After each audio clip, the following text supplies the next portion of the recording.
Hello? Oh my god, I'm tired.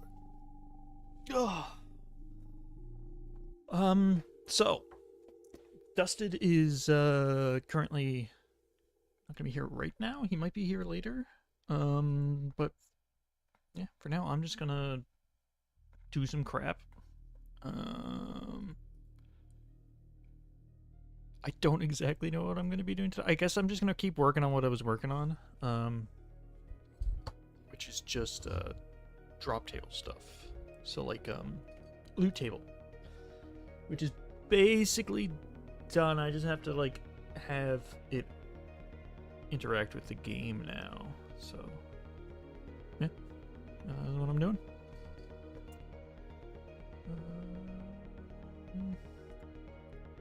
Okay, so I have the drop table here right now. I just want to make oh my god, my brain has been all over the place today. So I made a drop table, weighted drop table, blah blah blah blah blah. And then I have a scriptable object that is like an interface for the drop table in Unity, or the inspector mostly. And they're all generic, so I can change whatever value it is. And then right now I'm trying to get it so it drops module infos. So like we can do module drops basically. In order to do that, I think I'm going to need to have a prefab of the module pickup in the actual drop table. I think that's how I'm going to do it. Seems like to make the most sense to me. Anyway, right now I don't like how this field is at the bottom and the drop table is at the top. I'd rather it be the order swap, so I'm just gonna, I think I already know what to do for this. Which is we go into drop table. This thing has so many freaking attributes on it. Property, order, and let's set this to 100, I guess. And that should just do it. Because I think the default's 0. Yeah, there we go. There we go. It's all set up. I'm gonna sneeze. Ugh. Alright. Alright, so. The module, I'm gonna close some of the other stuff too. Need playing field. Leave the drop table up just in case.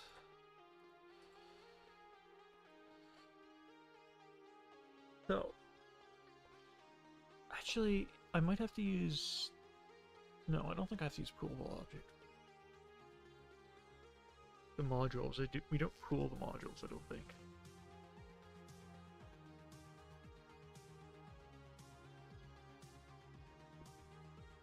Don't think so. Module manifest.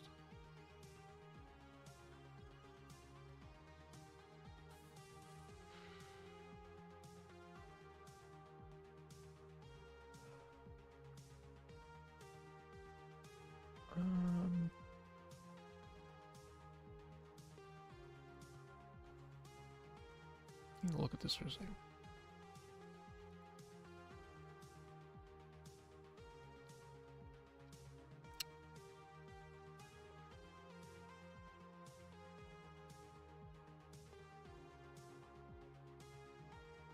Yeah, it's just a game object. Okay.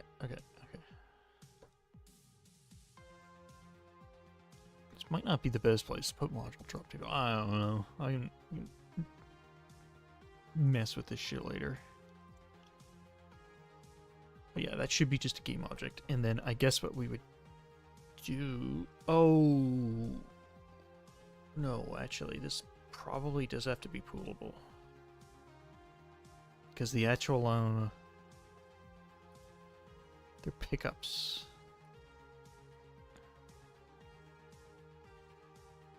I don't think we're doing them I don't think they're not actually poolable right now.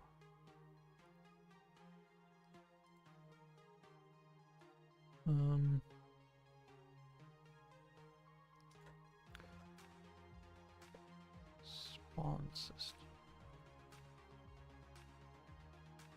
I think it's pickup system, isn't it? Pickup system. Game object pool. Okay, so we need to have them pooled. Asset reference game object.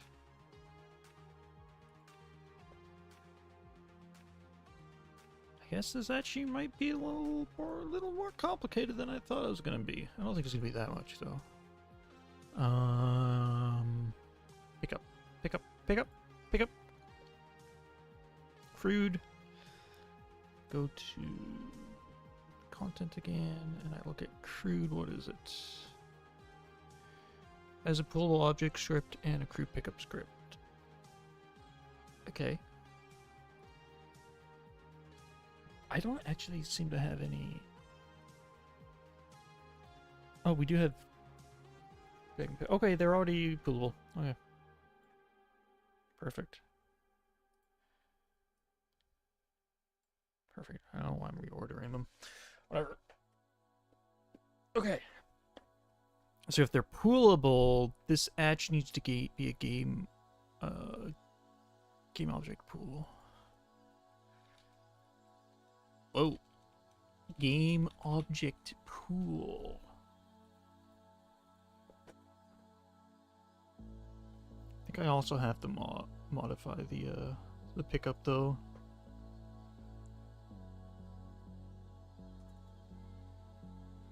Because I'm going to have to be able to instantiate it and then set what module type it is. So I think this has to be public.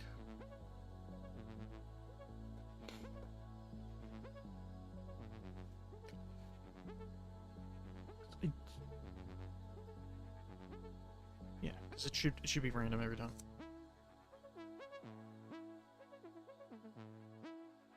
Which means I can't just set it in the editor.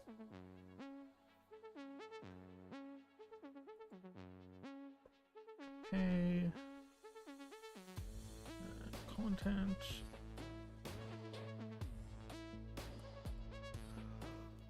Pickup. It's basic tower for now, which is fine, I guess. It doesn't really matter. We're going to change it. So, module drop table. I want to be able to. First of all, actually, module drop table. Slap that right in there. Does not like that. It does not like that. Okay. I'm doing this wrong.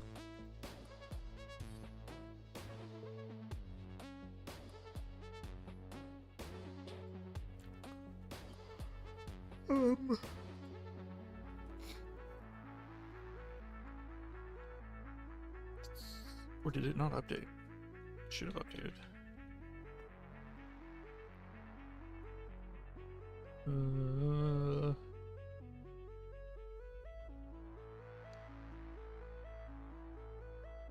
Module pickup system. No, open it. Asset reference game object is what it says here. Okay, maybe that's what I have to use.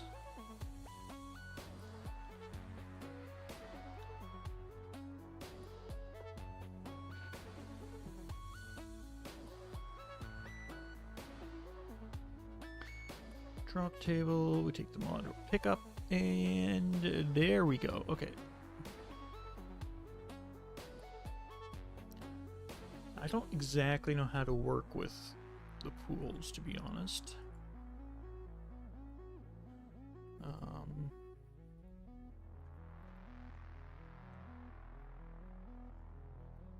This spawns them, so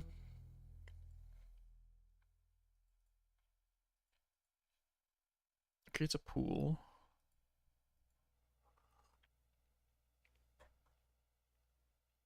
Yeah, I guess I just create the pool and then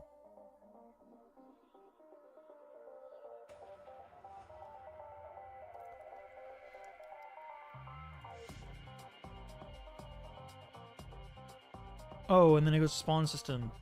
And then spawn system. Spawn it. Spawn object.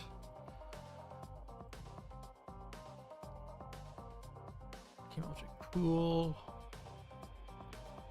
Okay, so I basically just have to give the spawn system. I basically just have to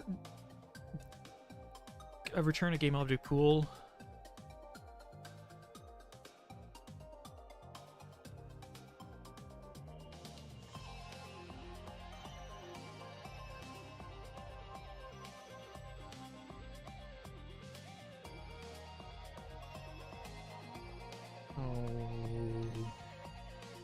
System is it's I guess it's just private. Yeah, private. Private game object pool, and then we just do module pickup pool. Guess, and then what? I'm awake.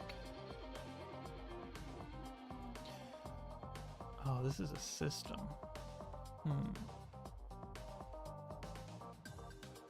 Thing is, this is not a. Oh wait, I'm a dingus. This doesn't go here. It doesn't go here. Nope. It goes in the module drop table. Here. Oops. That's also not right. Game object pool module pickup pool.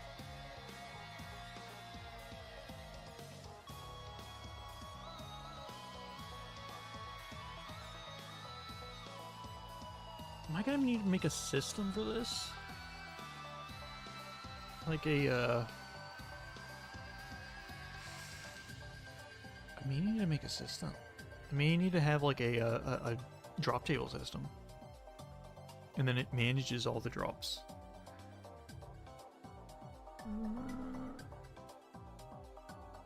See what we can do here. I'll just try it without. Probably gonna have to. Maybe.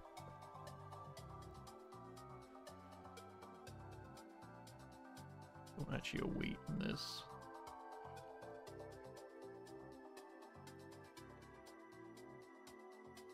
And module pickup.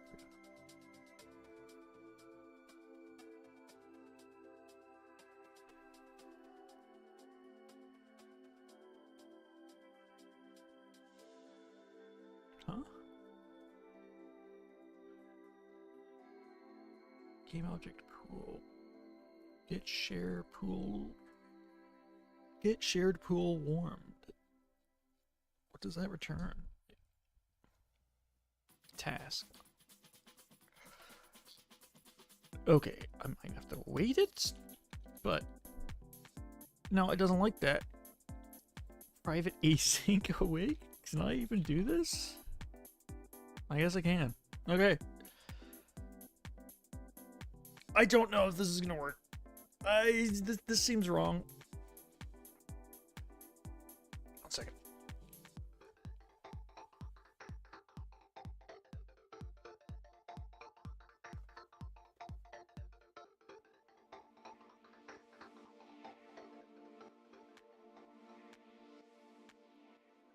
Just throw sweater on. Chilly. And I'm gonna be warm in a second because I'm drinking coffee.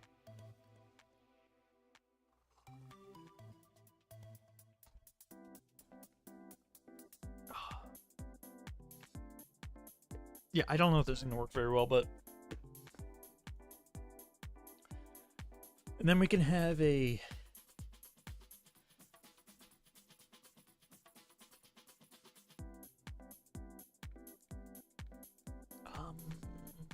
well, we have roll in the drop table, which is literally just doing the table roll. I could just do public override mod.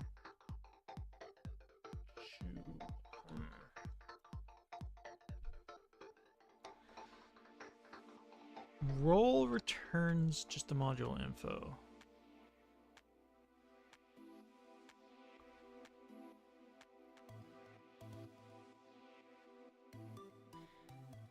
I don't know exactly how to do this.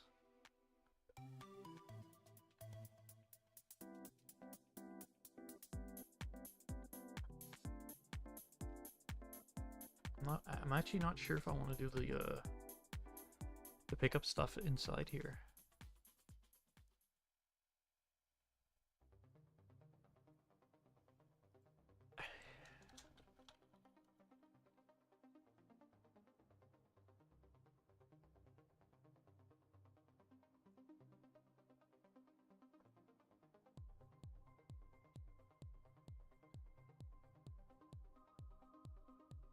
Yeah, I'm not sure. My brain is not working well right now.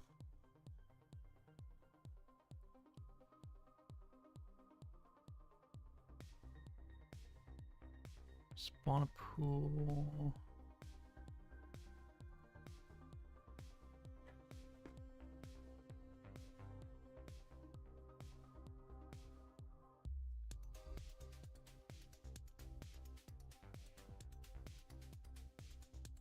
Actually, already starting to feel a little bored. I'm gonna try rolling up my sleeves. Maybe that'll work.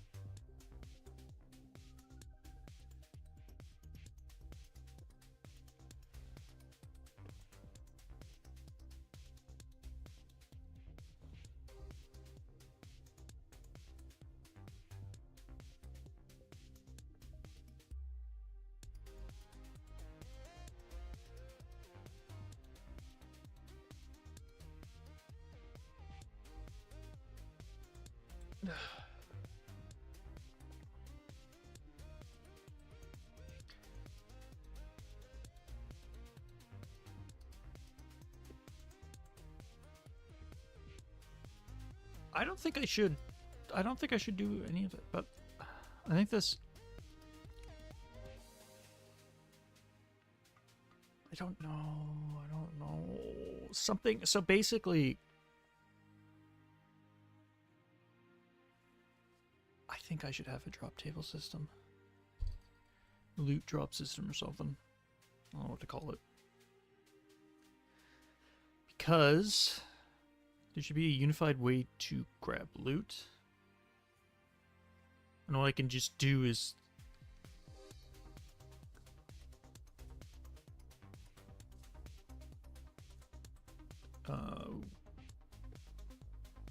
through the systems. References and stuff. One sec. Just one sec. Almost rolled up. Almost rolled my sleeves up. We gotta get dirty. I need a new mic stand. Okay, so playing field has systems. Already used systems, which I think actually pickup system is using the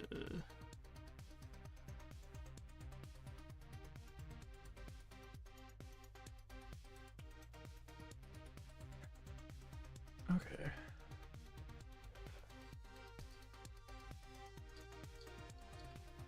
Hey, actually, I'm a dingus. It's right here. The pickup system.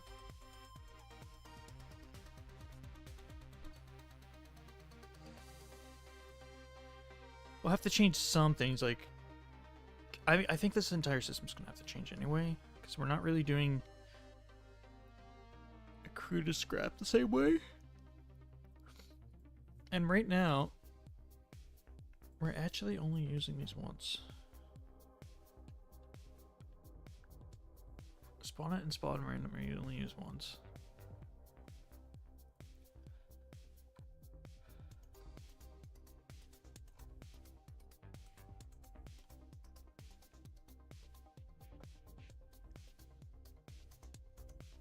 One sec. Need to blow my nose.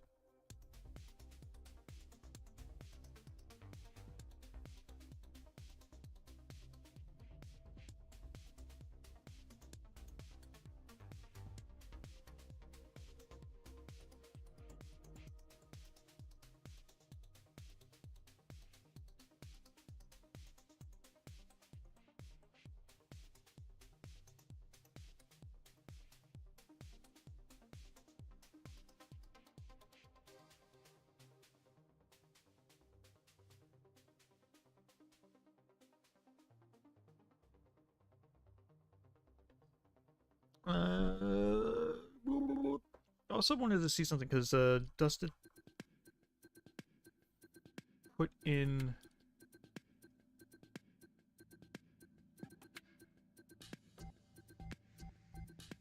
Are these still?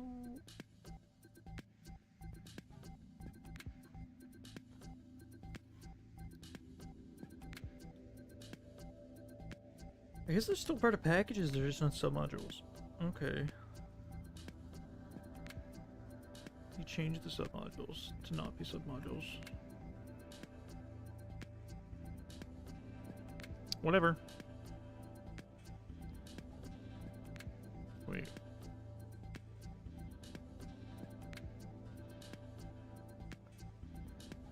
Did we screw this up?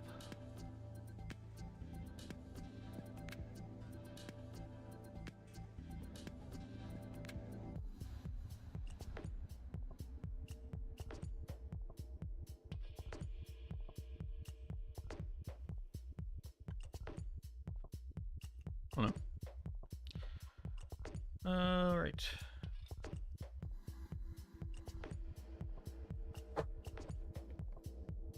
This does have all the pickup stuff. So how do we want this to... I mean, I guess basically I just want to go to... Okay, let's go to enemy, because enemy is the only thing that's doing drops really right now, other than random drops. Enemies... On death, we do spawn scrap, randomly spawns scrap.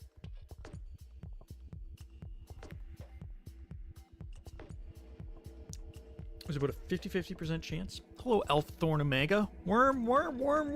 Yes, worm. Lots of worm.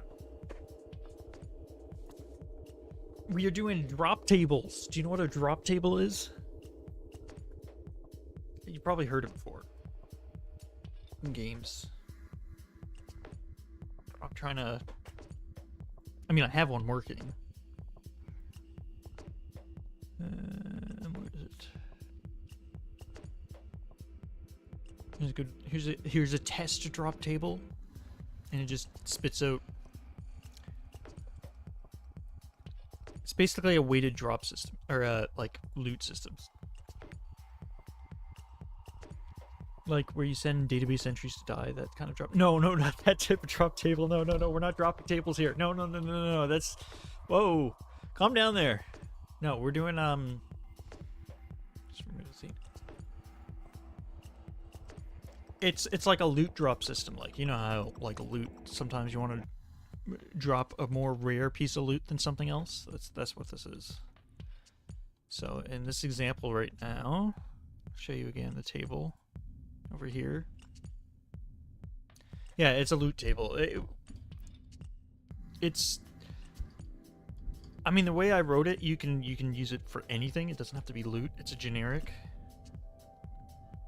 You also murder databases. You could do that. But see here, we have, like, all these... So the values are the actual thing you want to loot, basically. So, like, in a module drop table, it's the module, the basic tower, poison, gun, shotgun, whatever. For testing, I literally just did, like, a 1 and then multiplied it by 2 until I got to 496. And then I did it again, but put a B behind it. But anyway, the weights... the higher the weight, the more likely it's gonna be pulled, basically. So if we do this 10,000 times... Yeah, that's right, 10,000 times. Look at it, it just did it.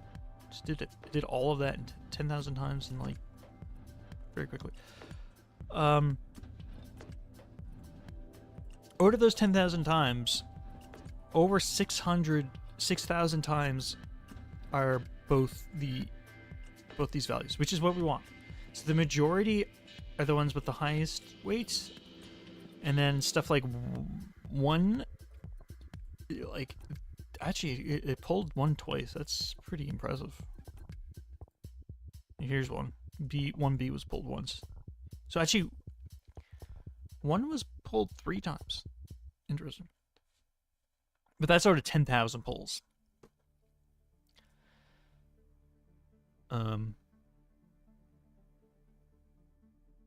Yeah. So that's it. It's a drop table. I'm trying to get it right now so that it does modules. I'm not entirely sure how to do it. I was initially going to try to do it through the actual module drop table, but I don't think that's a good idea. I'm thinking I might.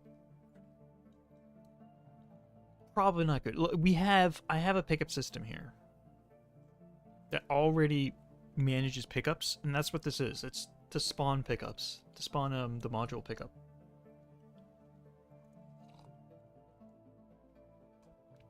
So I think I'm gonna slap it in here. Just like just like this. Just slap her right in there. Oops.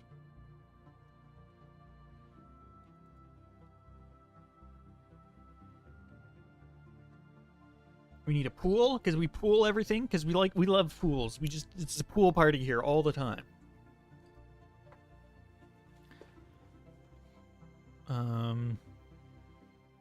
Now, this is where it gets interesting. ABP always be pooling. Yeah, always be pooling. Oh. Kool-Aid. Hello. Pool party with salt water, right? Yeah, it's a bit salty. We're a bit salty here. I mean, this is Saltbox Games. We got a box of salt somewhere.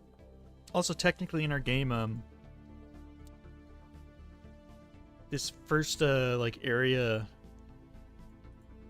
oops, is supposed to be a like a dried up ocean. So you know, a fish friendly pool. Yeah, yeah.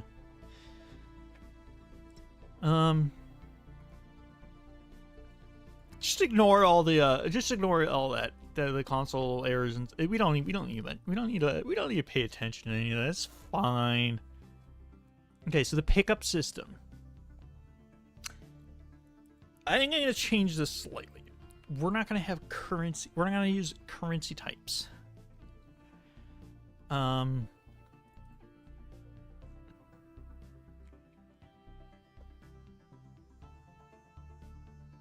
Honestly, the crude spawn count is never used. Yeah, I guess it's time to like refactor this a little bit because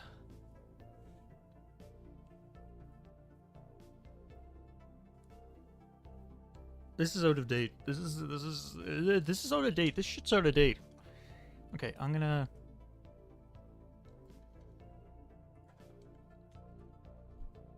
We just spawn it. We don't care. We don't care. We don't do any counting. Frick that.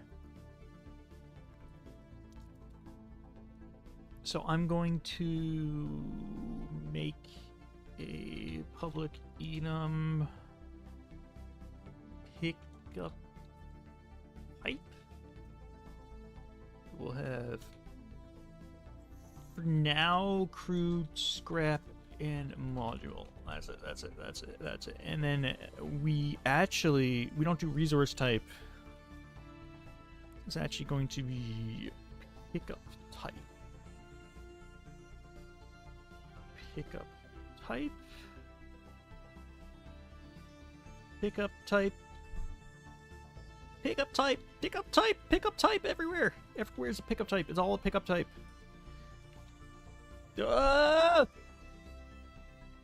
Pickup type. You guys actually probably didn't hear the should I just do like desktop audio while I'm doing these streams, because there was a Windows noise and you guys probably didn't hear it. I actually do want to do that. Oh, but then nah, I'm not gonna bother right now. I wonder if there's a way I can listen to no one's bothered by Windows noises. I just thought it would be funny. Because sometimes when I'm like writing code, I may do something like I'm trying to do things way too fast, and then Windows, I press some buttons that I'm not supposed to, and then Windows is like, and then it makes the noise or whatever it is. You know what I mean? The like shit's kind of like the error noise. I don't know. I'm not gonna worry about that right now. Okay, so now we add a new case here. Case pickup type dot module, and then spawn system spawn at module pickup pool position rotation. It's literally going to be the same shit here. Case type module spawn system dot. I mean, I might as well just copy this shit. Why am I writing this out? For a reason we have copy paste. Module pickup pool. I could just rename this to module pool. This is all within the pickup system, so it's kind of redundant. It doesn't matter. Oh my god, why is Apollo's gasm emote so cursed? Oh my god. The tongue! The tongue! It's too long! Oh yeah, I gotta do this thing too. Module drop table,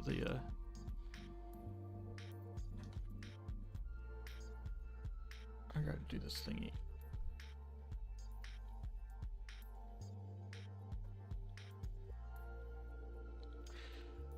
And I'll keep this called a module pickup prefab because it is kind of, I don't know. It doesn't matter. It doesn't matter. Okay, now, enemy. We go back to enemy. We go down here, and this is actually pickup type. There we go.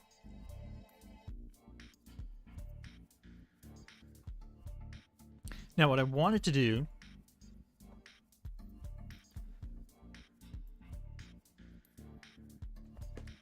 Okay, something's gonna have to go to the drop table. Okay, this doesn't need any of this anymore. So module drop table. How do I want to do this? Do I want the enemy to do the roll and then feed it to the pickup system? The pickup system do the roll.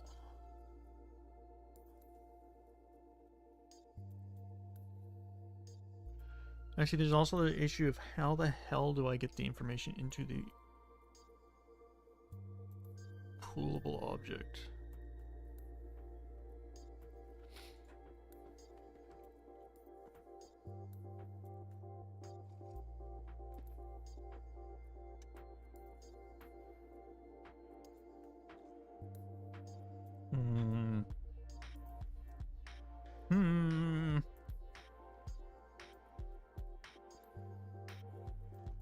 How do I do this? How do I do it?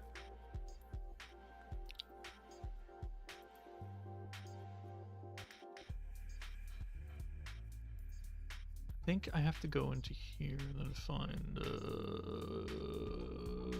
figure out how the frick the pooling stuff is working. Is it in core? Collections? Pool, object pool. List pool. Okay.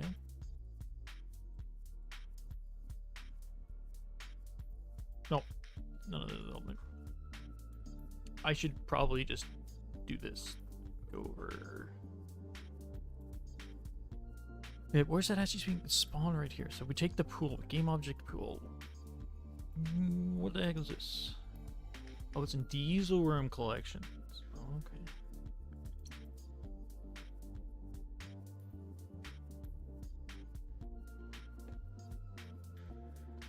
Spawn. Oh!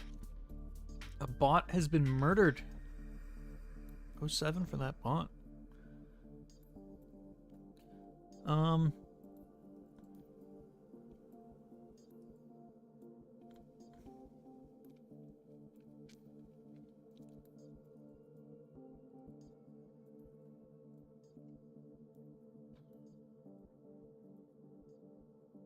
Invoke spawn.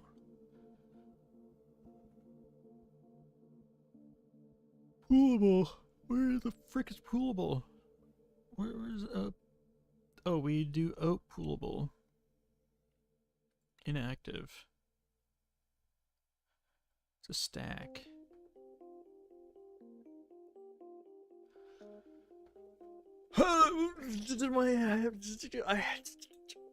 The brain, the fish brain is not.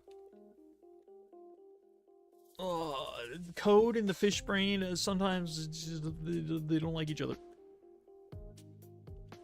And it's usually on stream. Usually I can like fly through this, not on stream. I usually I wouldn't be doing this stuff on stream. But I just didn't know what else to do today, and I was kind of in the middle of this, and I was like, frick it. Kind of like last minute deciding what to do. I mean, there's other things I could try to...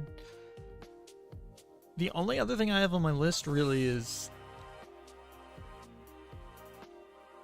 shrapnel and explosions, which would be fun. Don't get me wrong. That'd be fun to do. Although I don't have any animations or anything for that right now. So... Probably also be silly.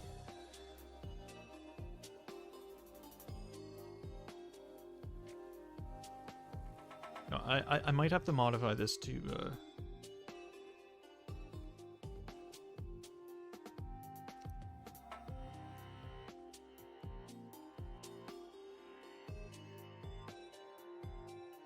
well, actually, do I have to modify it at all?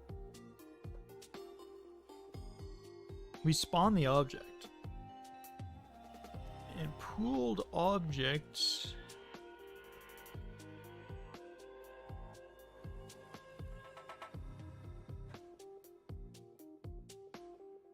On spawn, on despawn, owner, impool. Doesn't have any reference. Oh, maybe it's game object pool. Go to definition. Game object pool has a reference to the prefab.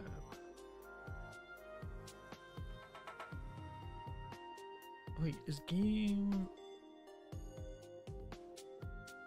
Is poolable objects... Okay, poolable objects is mono behavior. Okay, no, that's good, that's good, that's good, that's good. We can work with that. We can work with that. Okay. So we spawn poolable object.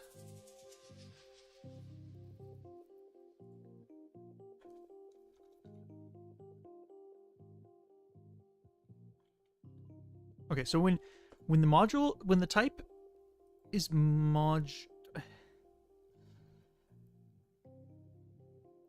game object pool. Does this return? Spawn system, spawn at, spawn object. It doesn't return. Why does it not return the pool? I guess nothing is needed to return the pool, right? All the references are in here too. This is all the usages. Okay, I'm just gonna make it return. It's gonna return the pool.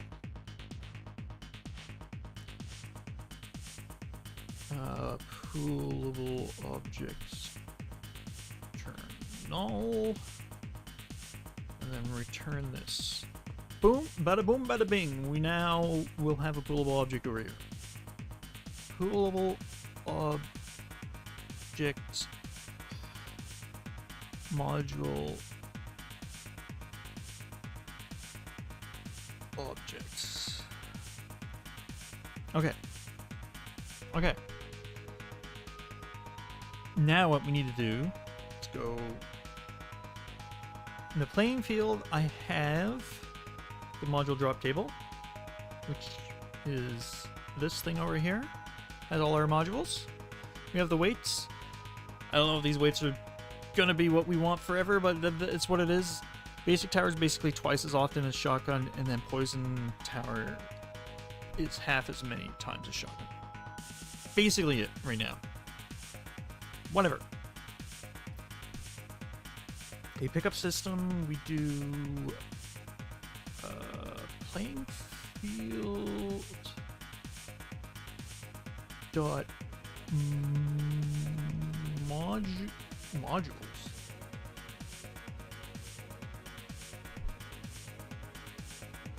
What?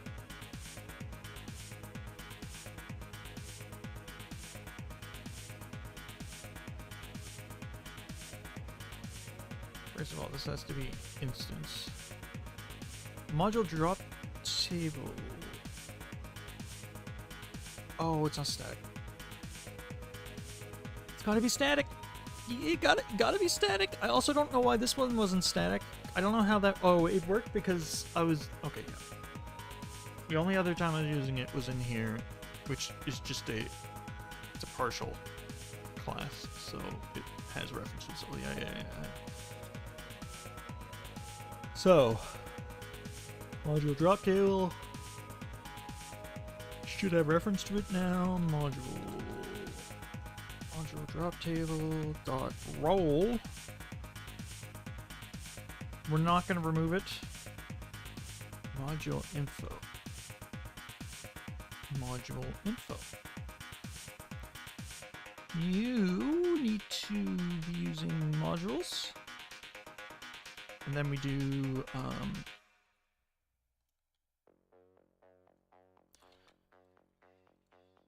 module pickup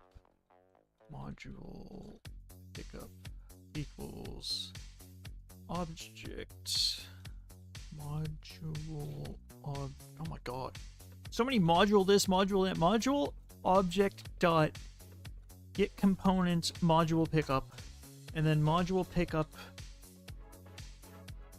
dot what the frick is it? Is it just module type? Actually, we should call this just module info, but it'll be module info. Bada boom, bada bing. Again, but there's lots of bada boom, bada bing. I'm gonna go back to that because I want to rename that. Actually, I can rename it from here. Module info. There.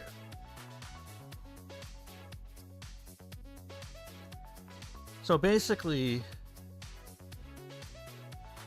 we're rolling for module. Hello, Spongy Man, Spongy Boy, Sponge.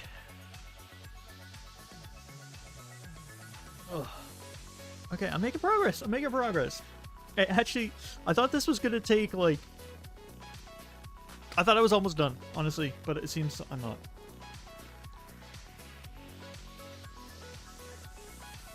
Now we basically have to do the exact same thing for here. Thing is, here we have out, which means it gives us this object, which is just I'll just keep calling it coolable object. So if I remember, Dust said something about this, where if you're not using a variable or a not a variable, you're not using something within the argument, you just put an underscore for the name, and the compiler kind of just does something with that, makes it so it's not like taking up memory or something. I don't know, but I use it all the time. Like inventory here, inventory, we're not using inventory here, we only use player, which honestly this may change. We may not need to give it inventory. Whatever. Okay, so we spawn scrap. No, wait. Pickup system.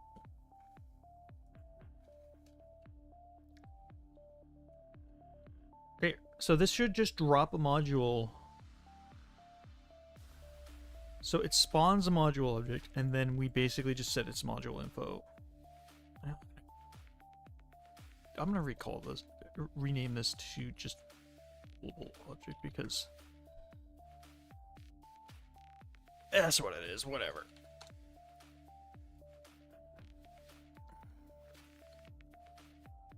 So we roll, we get the module pickup, set its module info. Bada boom, bada bing. It should just be a random module now, as determined by the drop table. Okay, so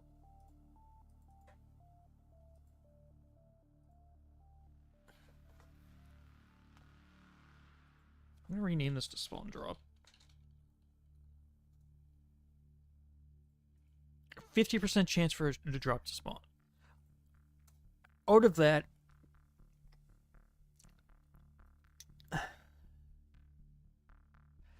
I think we should do... Why aren't we not just doing... I don't like this. I don't like it being like that. Just do, you know... No, you're supposed to be... Actually, that should just be... Is this... Okay, it's work in progress. Okay. If random.value is less than 0.1f. So this is a very small chance. A very small chance. It's a 10% chance. So 50% chance. Actually, that's probably too high.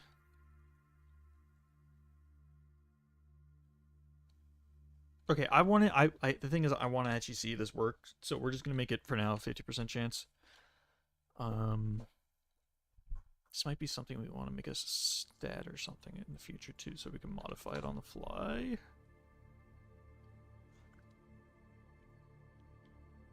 Maybe.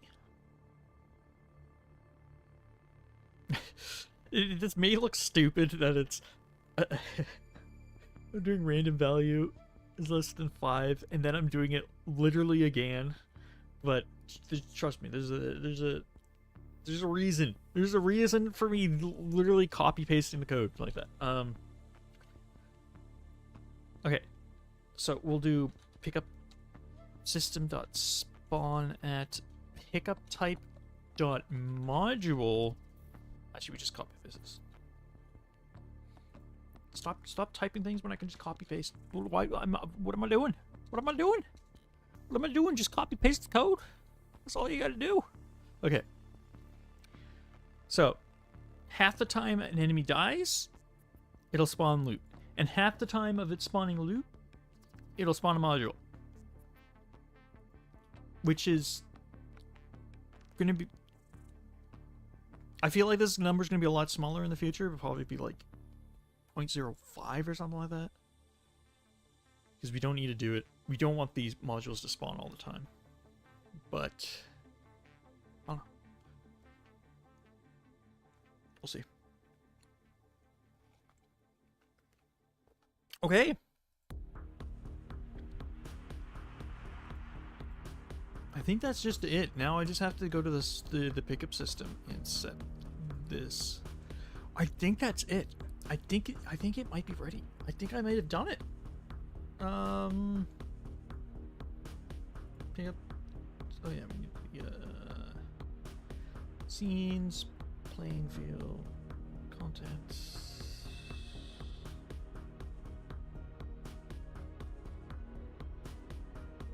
I don't like how these are separated. Whatever, I don't care right now. Playing field, pickup manager, module pickup prefab, which is this module pickup.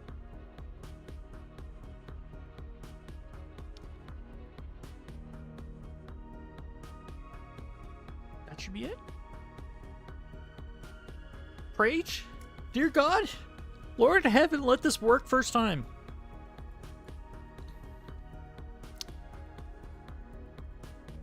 Okay, I keep getting this weird ass issue. I don't know what this is, but I think it'll go away if I just run it again. If it doesn't, I'm gonna have to restart Unity.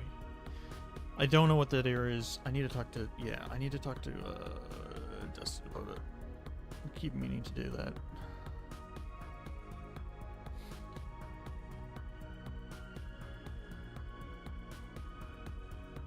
But if it keeps happening, then there's definitely some weird shit going on with what I did.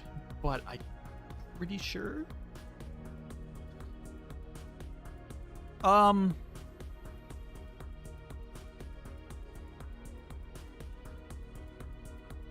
I just crashed Unity. Okay. Great. Perfect. That's exactly what I want. Yes. Scene backups from previous detected your scene may have been backed up when it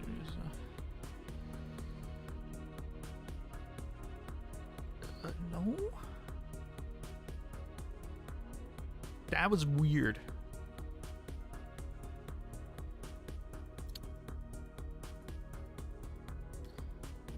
I may have tried to start it too quickly. Let's see. If this happens again, there's I don't know. Okay, no. Good.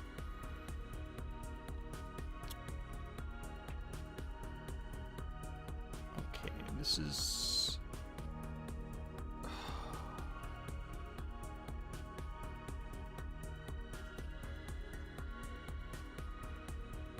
shared pool and asset created. I don't know what's going on here. I don't know what this is.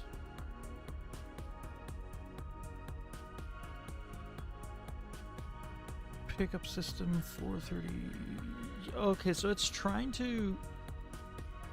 Do I already have?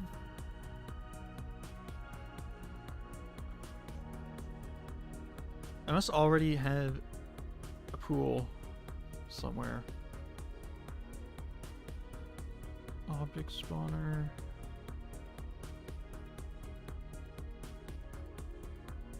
Okay.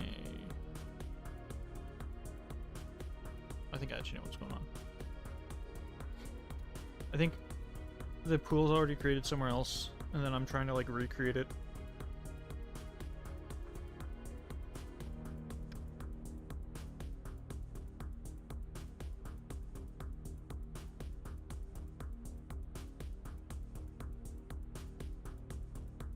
I think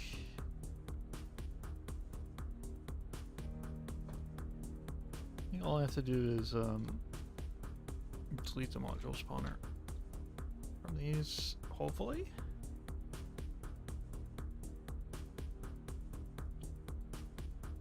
I'm really hoping.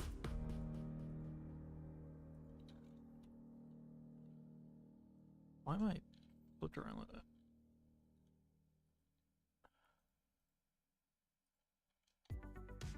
Okay, I hope that was the issue. It's the only thing I can think of. Nope.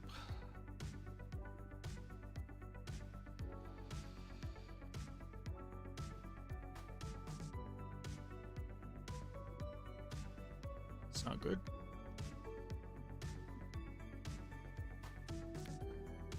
So somehow I'm...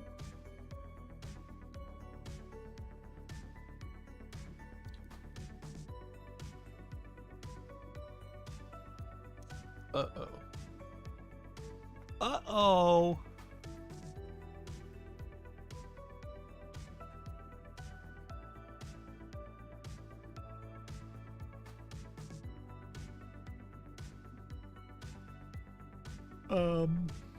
Okay. Where are we? I don't really know what I'm doing here with this stuff. It's sure, like...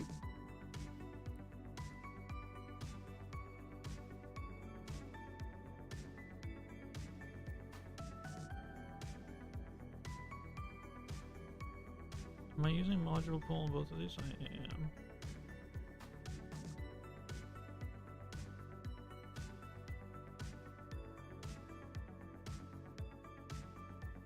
I think here it says System Manager 81. Okay, that's just initialized. Whatever. That's not really helpful. Pickup system 41.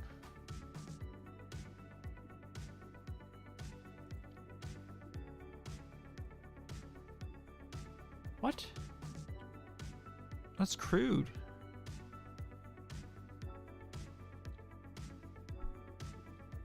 Why is...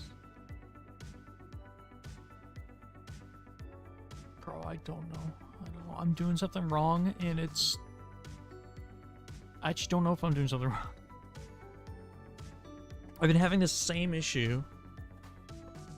You have it in here. Item with the same key has already been added. Game pool. Yeah. Frick. I might need Dustin. Ugh.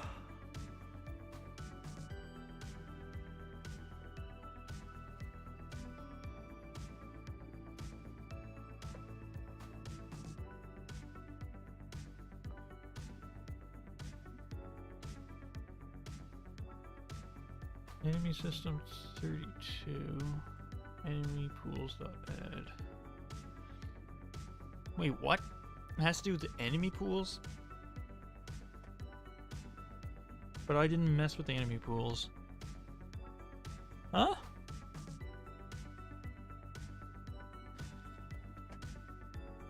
Let's just make sure this works without any of this crap for now.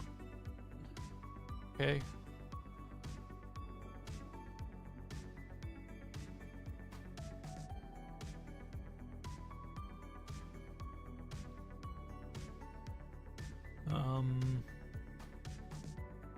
Spawn system. One spawn system, just pickup system. Well, let's just do this for now.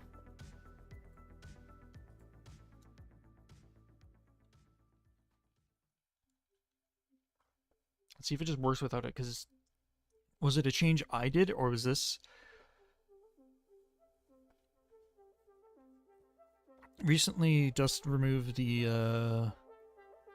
submodules because they were annoying as hell from our Git stuff. So there could have been some weird behavior happening. Yeah, see, it's happening. It's still happening.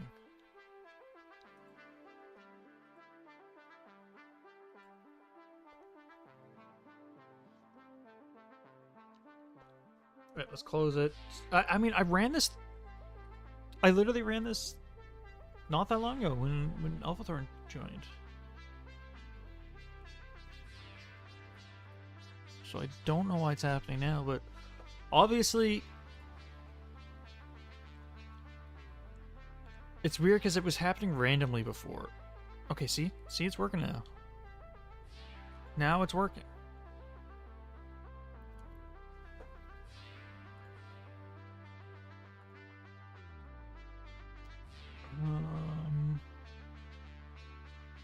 Let's see if we can. Is it actually going to break again because of this, or is it? It might just have to be.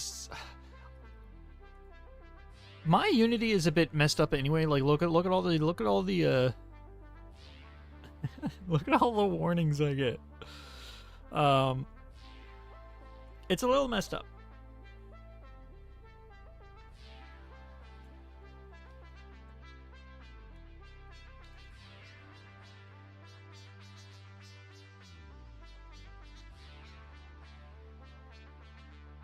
Okay, let's just see if it works.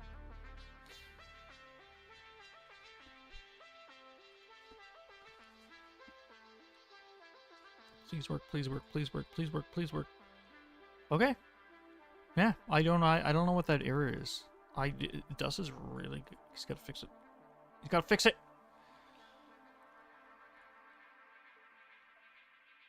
So, see, they drop cylinders now as well. So the pickup's not working though. Why is the pickup not working?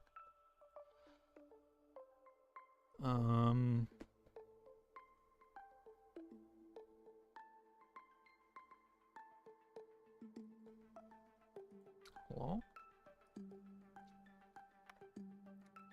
It is dropping them, but okay, so crude. Your default.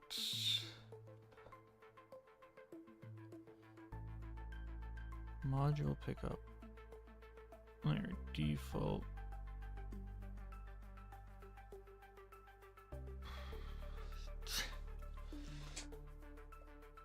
Don't know why it's not picking it up. Oh my god! Isn't it just isn't it just so? Don't you just love it when things just don't work? Isn't it wonderful? Isn't it just wonderful?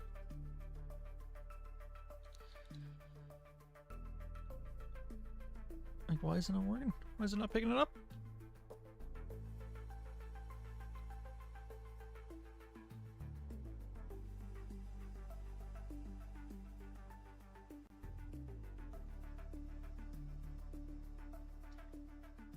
I can still pick up the scrap though, right? Yep. I can pick up the scrap. Just ignore the variables, the animator crap that's going on. And I can't pick up any of these. Okay, so it's saying it's a reference.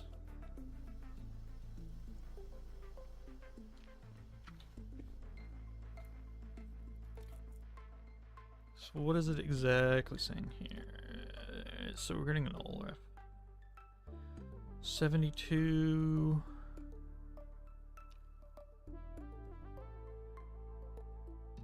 Isotable.roll. I was getting the same issue before, and it was because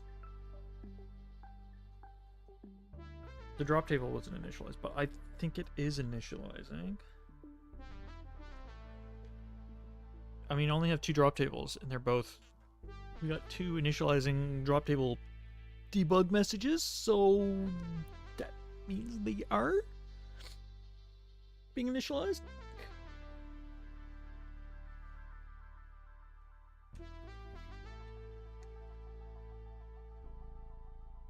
I want to test something. I want to test something.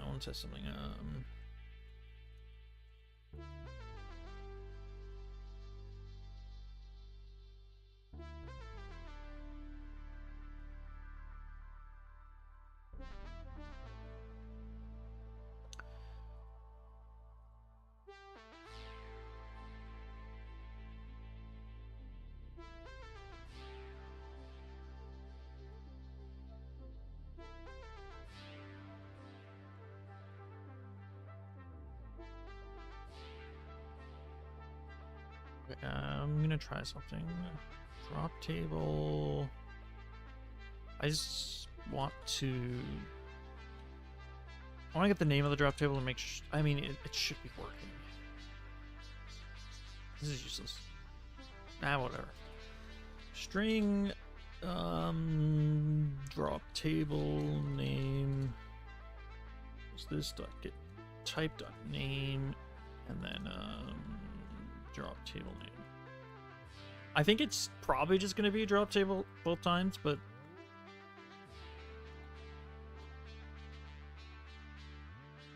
oh yeah, a cool thing that I figured out is you can.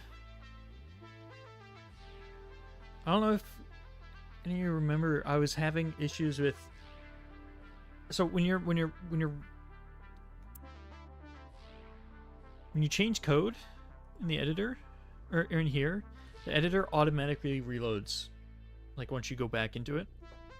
The issue is if you're in play mode, this is play mode, running the game, and then you go and modify code, and then you go back, it will reload it, but the game will still be running, and all such a weird shit can happen when that happens. I found out that in preferences, where is it? Editor.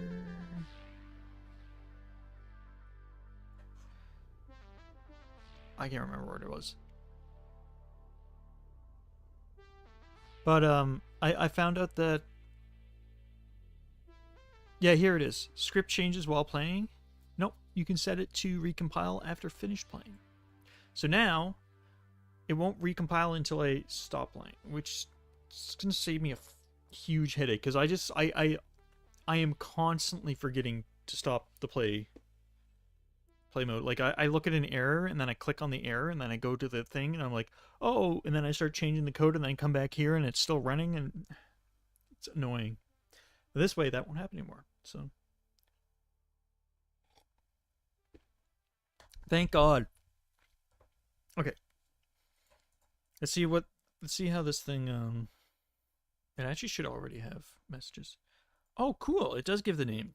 Okay, so there. You can see we have test drop table and we have module drop table. I didn't know it would do that is sick. That is actually dope. All right. I'm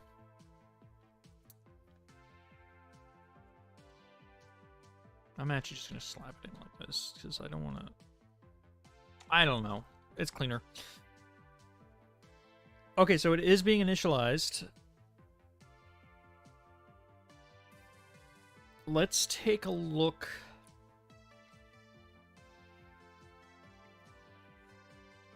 At the spawned object.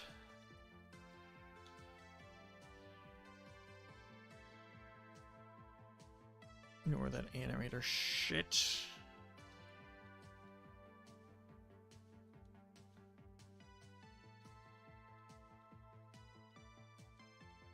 Oh yeah, by the way, we got a game designer for the game.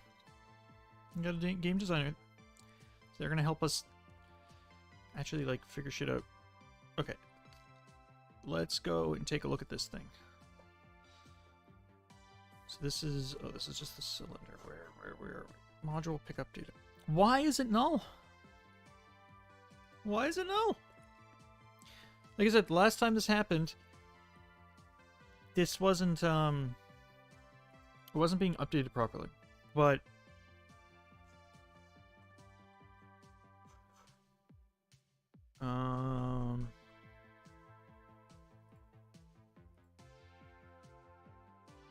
oh.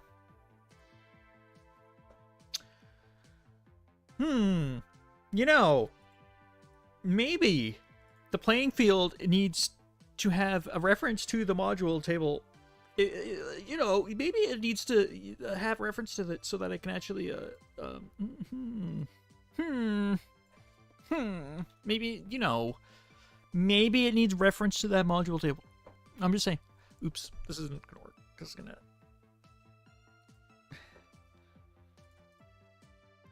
Okay, I just want to double check that this is still set. Okay, it's still set. Remove scene, play. Okay, fingers crossed this should work now. It should work now. Oh my god, this freaking error! Sorry. We definitely have some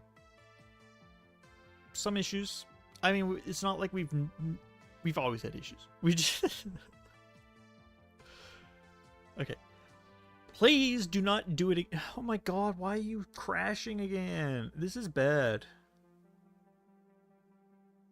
Okay, this is bad. This is bad. No, I don't want to back up. Shut up.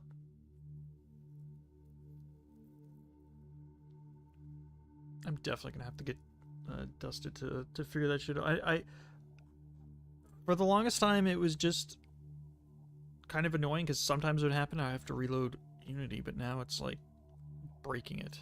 Okay.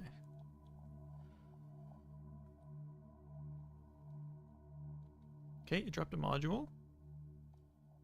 Should be able, I can pick it up, and there we go. We have a module. Look at that. It's working.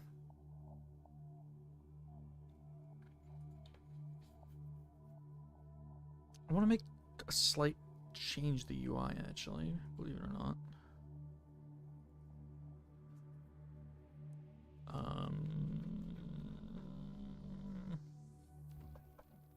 Where is it?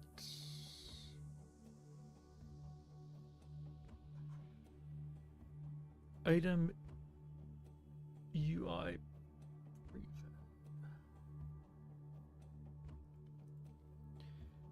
Item UI prefab is item UI elements. We only have a mount text and slot bar. We need better. We need like icons and stuff. I mean, I know what I know. That was the circular one is oh, if you just go to our module manifest.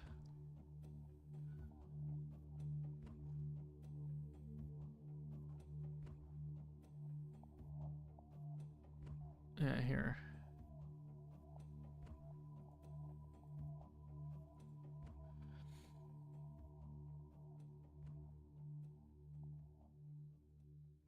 So yeah, the circle one is the basic tower, which should spawn the most. The shotgun is a square, and the poison gun is a triangle. Just so we know which one we pick up. I want to get rid of this. Look at this. It builds, but it only builds if we have scrap. Oh, and it got destroyed, so now it won't build. So building, I should have mentioned that our building and repairing is all set up. You might notice how the texture right now is why are these guys stopping? Okay, that's not good.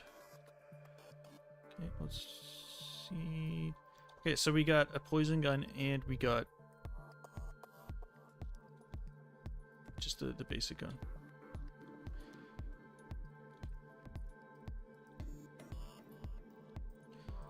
But yeah, so you notice their texture changes. That means they're damaged. And once they heal enough, oh, we're about to die. You need scrap to heal. That's why it's not healing right now, or building. Oh, but it's stuck. Is it gonna build? I don't think it's gonna build. Okay, we still have some issues with building. Frick. That's not good. I was hoping I was done with that, but I didn't think of that.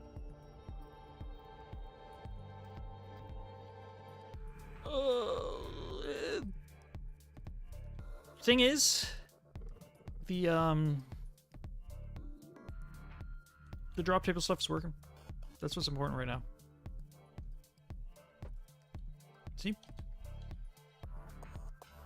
We can't place it. That's another thing I need to make sure is that okay, there was some things I didn't consider. I'm still not freaking done with the, oh my god, dude, I am so annoyed with the building stuff and repairing stuff. It's like I just want it done with. Build, repair. So one of the issue was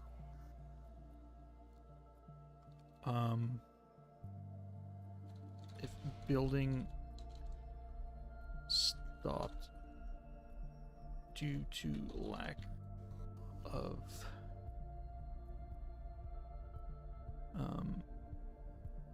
scrap, it does not auto start building when scrap available. And then and still place modules on segment being built. I think that one's actually pretty easy to do. I just have to tell it not to grab that module slot.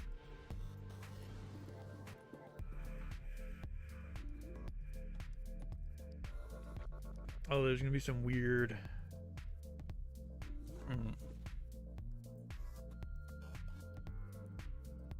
I don't want to reload. How about you reload your own pants grab?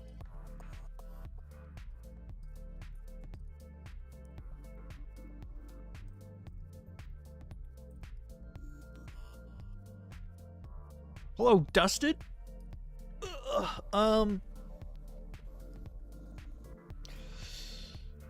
Dusted, we have an issue.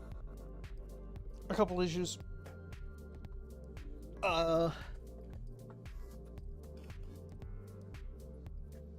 There's a couple issues. I don't know what else to say.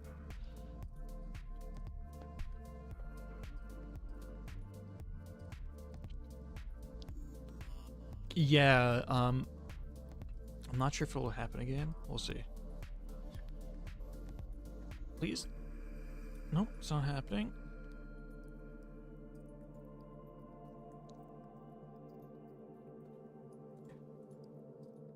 Nope. There's a random thing where, like, there's something weird with the pool objects. It says, argument exception, an item with the same key has already been added. And it just happens sometimes.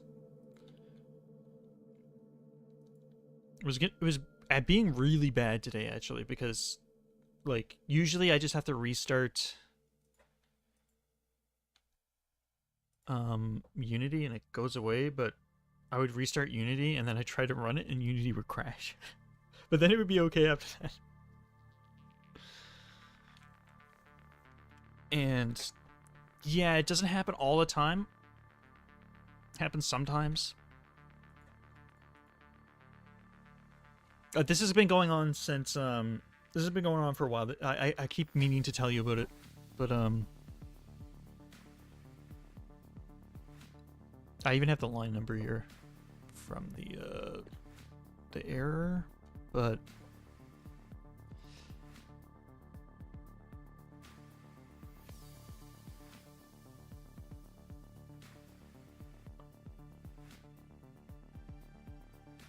do I have to, like, modify code or something?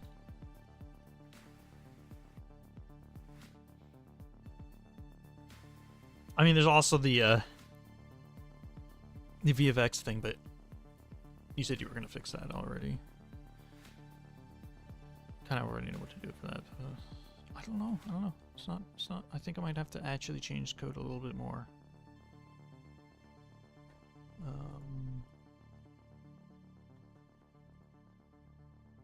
But good news is the drop table stuff's working. It's working perfectly. No issues. Let's just add a random ass variable. Random ass.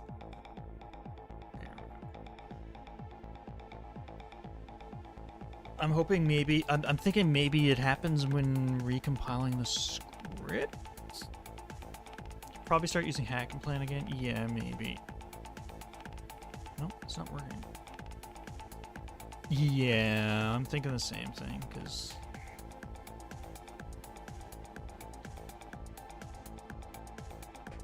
I don't know, it's not happening now.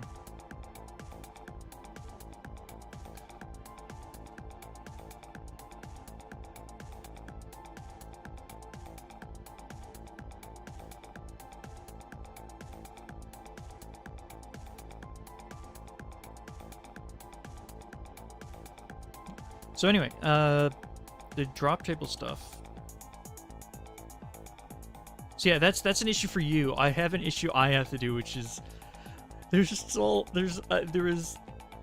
some edge cases with the module, or not the module, the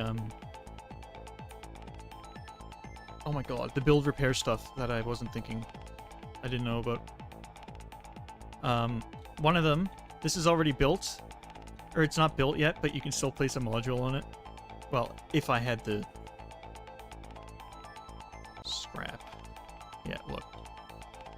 It kind of auto-built, but that forget that. But as you can see, it did drop. It's small. That was because it was building. See, we picked up another module. Right now, the module drop rate's way higher than we should do, also, but that's easy. Yeah, okay, there. Look, we got a shotgun now.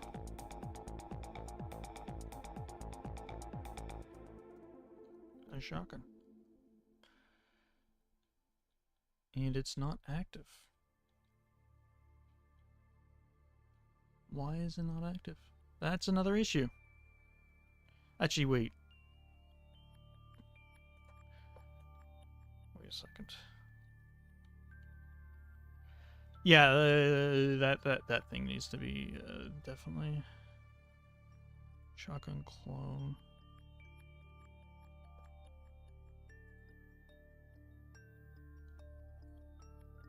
It is active, is it? What's its state? Oh, I'm not showing the state anymore.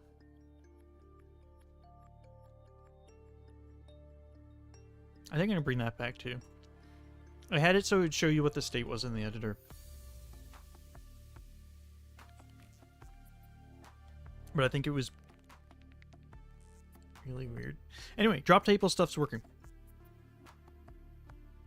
That's the big point. So I guess I'll just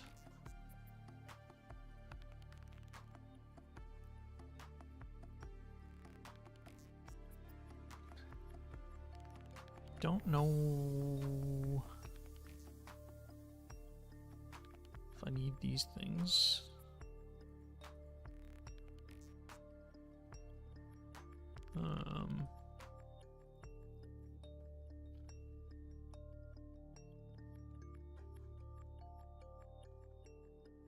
Do I need to include these? The packages lock in this CS Project meta? Saltbucks Games at Core. I know I don't need the Pro Builder stuff, but this isn't Pro Builder stuff. I don't know why it's showing up, but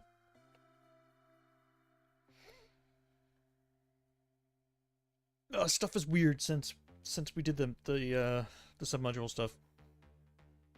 Or since you removed the submodule stuff. Commit it for now. Okay.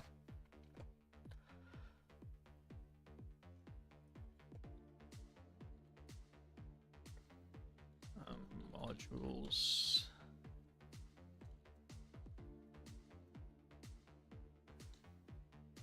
Enemies drop modules.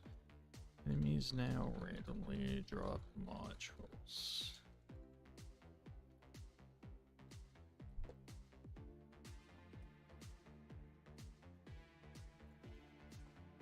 But I think it's done otherwise. I think it's worth it.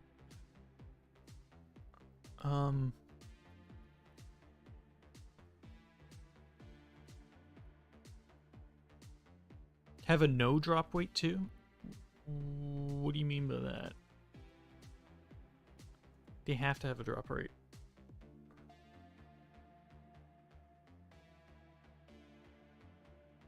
I can make it so they can have like 0 as a drop rate and then they never drop, if that's what you want. But at the same time, you can just remove it from the drop table. Like you can just remove the item.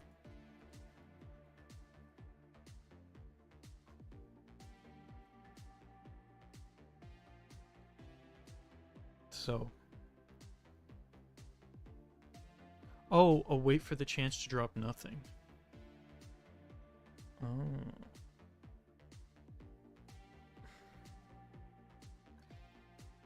No, there isn't anything like that.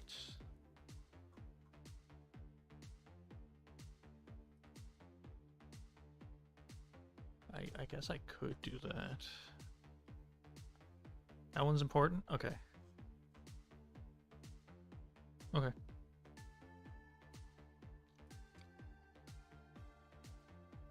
So would it just be like another drop item? I mean, all I'm thinking is you could just add a nullable. Something that's nullable. Or...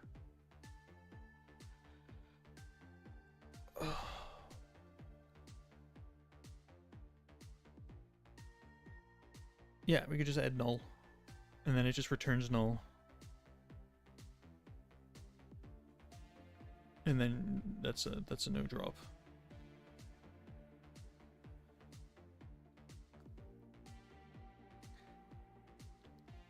I think it'll work. It might be a little messy in the UI because right now... Okay, so the code for the drop table, when you try to add something to the table list and it's null, we like if the value is null, we don't actually add an item. But we could do that.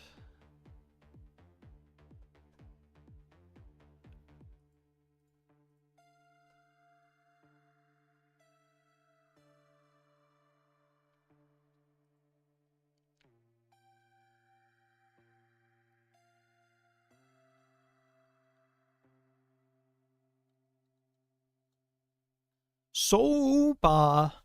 Hello. Yeah, I guess I can try it.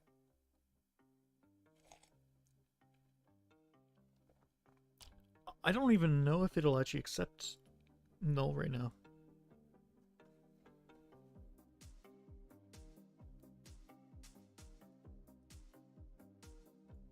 I don't think it cares. I think I probably could add null. Sorted items, wait.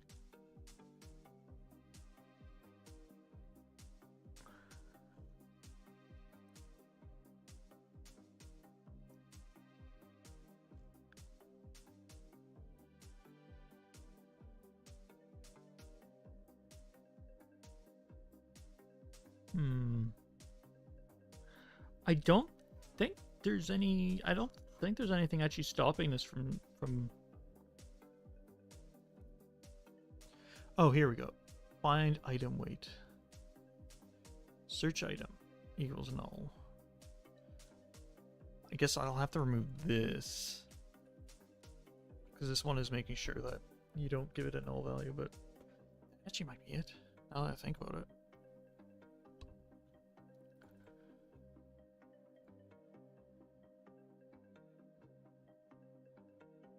Okay, let me try something.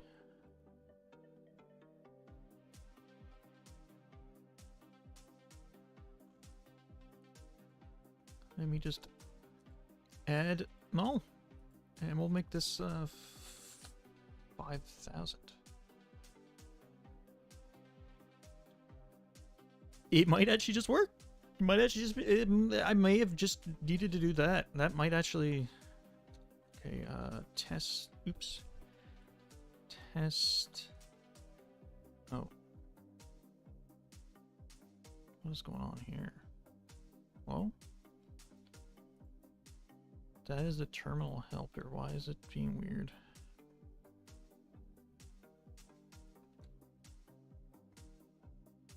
Hello?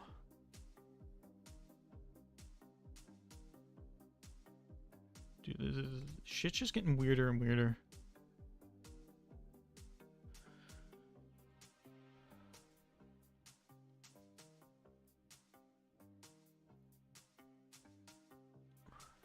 The terminal's broken.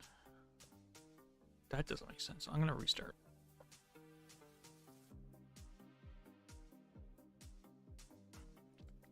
I think we need to do a bit of cleaning.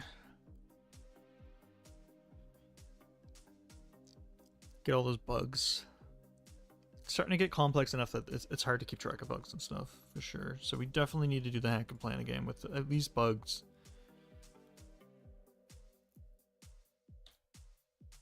Does it not? Oh, it might not.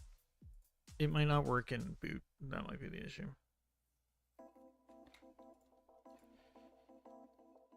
Okay, that was the issue. Test drop table amount 10,000. So we should see up here null. Yeah, okay, we can do null. Yeah, that was easy. So you can throw null in there, and then if it returns null, that's nothing, right? Just do what you will with it.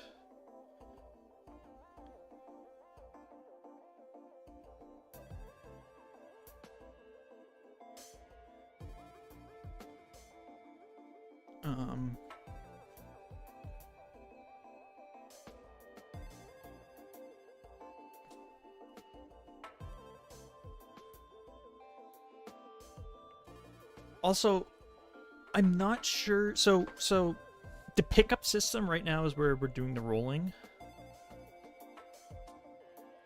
Should I do that in the enemy? Or should I do it in the... This is where we do it. It's in the actual...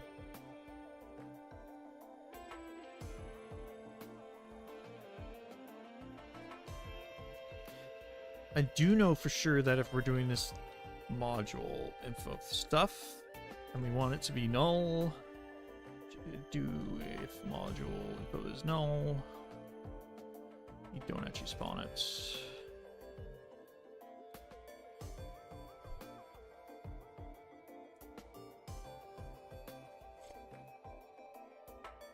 And clean it up.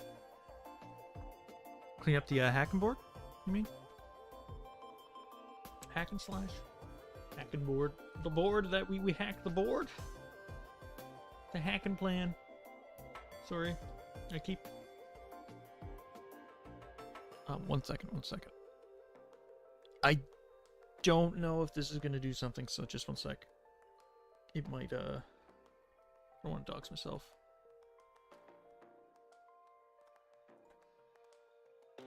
Okay, no, we're good. We'll have to talk to our designer and see where we want drops. It's per enemy or global. Yeah, right now, I literally just, like, slapped on to the pickup system, basically the same stuff we had for crap and screwed, and it's just module now. The only difference is we do a roll for the module roll, module info roll, and then we actually grab the poolable object that spawned, grab the module pickup from that, and then set the module info. So that's how it's being set. But we could do something where the enemy probably want to see what type of module it is before we pick it up. Yeah, we can still do that. Oh, we could also roll the mod. No, actually, that wouldn't make sense. Could make sense. We could roll the module when you pick it up. That's another thing, but we basically wouldn't be able to have it null. Well, we'd have it null and be like, oh, you picked up a broken module. You can't use it. And it just becomes scrap instead or something. So it does the roll when you actually pick it up.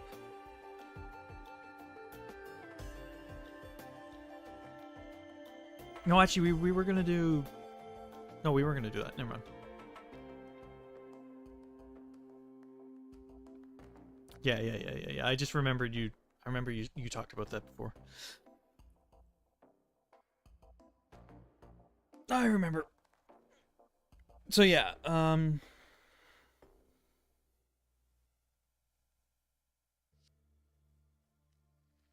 mean, the thing is, we don't have a limit for how many modules you can have, and they're not immediately applied. But yeah, we do want to see what module it is. Oh, actually, yeah. Sorry. I was thinking. For now, I was thinking of actually just like taking the module model and replacing the module pickup model with that. Like instead of having the cylinder.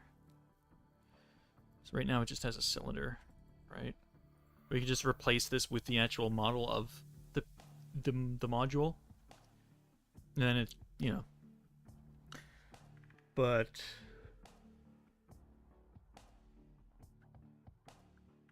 yeah, I think that actually wouldn't be too hard, I think. Yeah.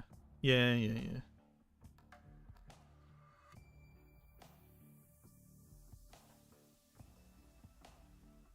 okay.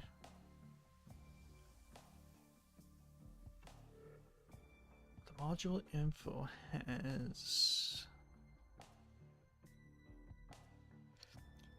It's good that you told me about that null thing, but it's actually really good that I didn't... Like, all I had to do... The only thing that was preventing null values from being added was this. That was it. It was just one search. One null check. That was it. I'm really glad I didn't have to change anything. For some reason, this, like, weighted drop table has actually gone really well. And I just, like, accidentally have been... accounting for things. I don't know. Like, what was the other thing? It was, I can't remember. There was another thing earlier, before stream, we were talking about. But yeah. So we can have null value, and then if it's null, then...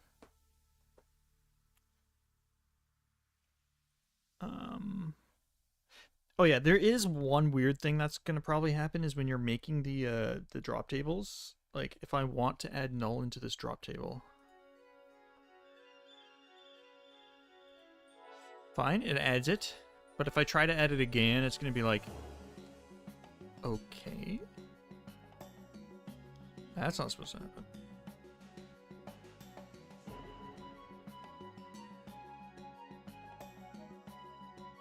Okay, maybe that behavior... Oh, that's weird. If I try to add... Yeah, I guess you can add multiple. That's not supposed to happen.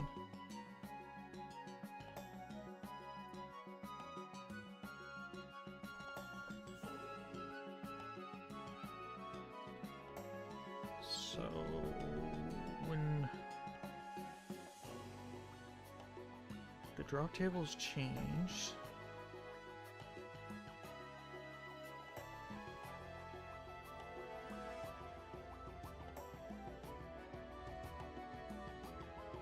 Honestly, I don't think many of the safeties are going to trip over them or if they make things harder.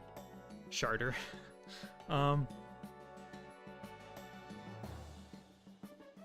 know for sure, like, if I try to do one...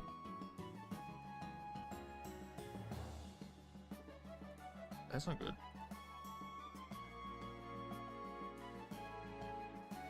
If I try to add one... No, it's still... Okay, that's... It's broken.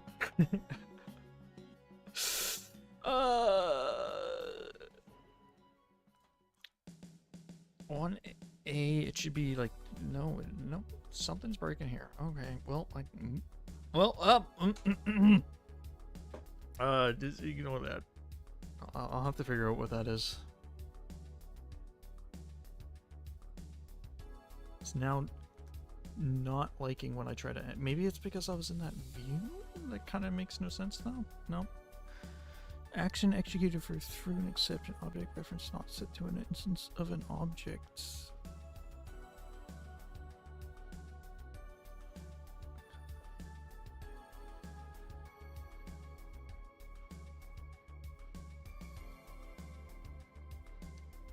Okay, so I guess it's because equals null doesn't have functions, right?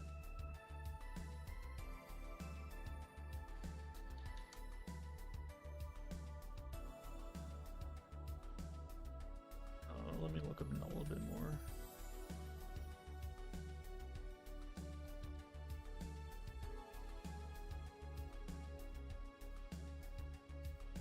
Yeah, okay, that's exactly what it is. Hello, Munglo. So yeah, the issue here is it's trying to item here is null, and we're trying to do an equals on it, and that's you know you can't do that. So if item is equal to null, and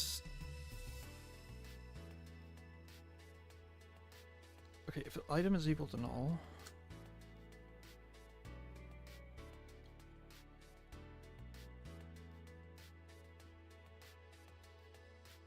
oh, I guess this will be an else. Okay, I gotta think this through for a second. Okay, so it's possible that search item and item can be null. Okay, so I guess there are some changes I still need to make in here. So if they're both null, you basically just have to check. But if item is null, we can't do any equals.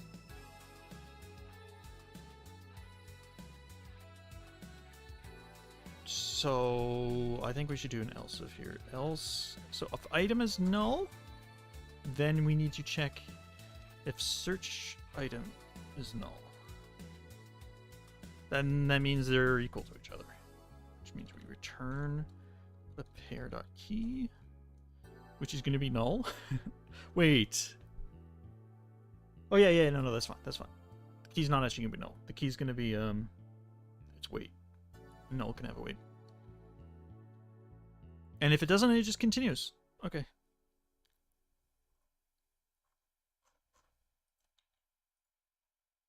Hopefully that fixes this. Prage.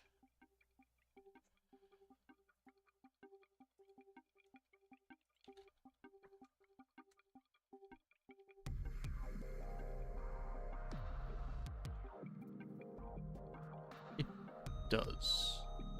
It just...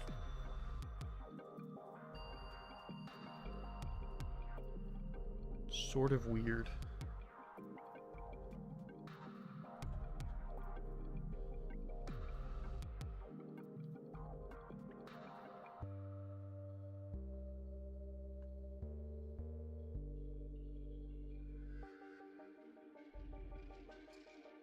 Okay, I don't...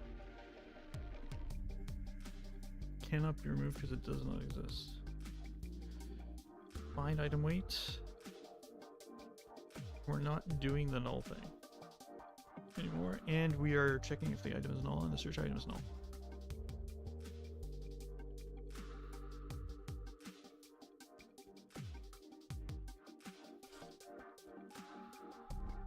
I think this is fine.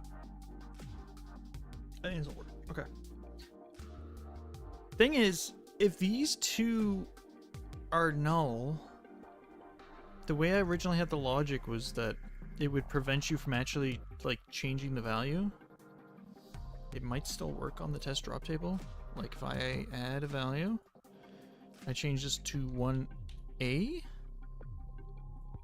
Yeah, see, it won't let me actually change it to 1A.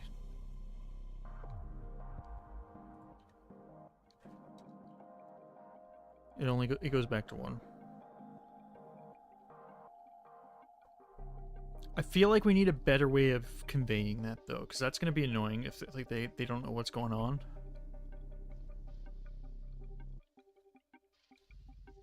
Hello, Ash. I feel like trying to prohibit the editor is more work than it's worth. If you want to check for repeating keys, just do it in on validate and put an Odin inspector warning instead. Yeah, okay. I need to remember what I'm doing here. Yeah, I'm doing on value changed.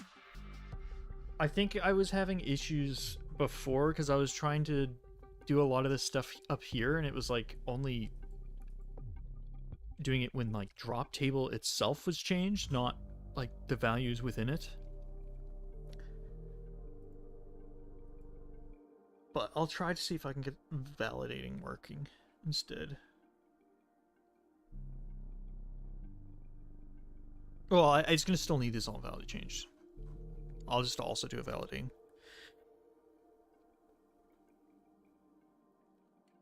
Game dev's going... It's going, Ash. I finally got to the point I made first final way of making a weapon. Well, half of it. Enough for it to be equipable with its skills and all. So nice to finally get some of that locked down. Yeah! I've been having, sort of the same thing with,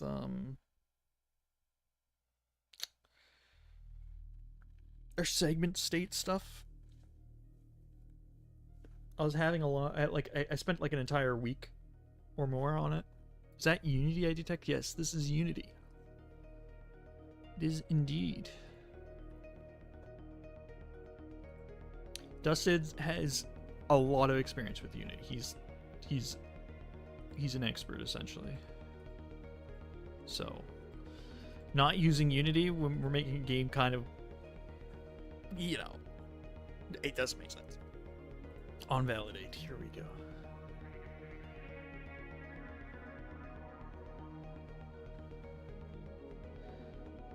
Yeah, I think Odin also might have its own validate thing.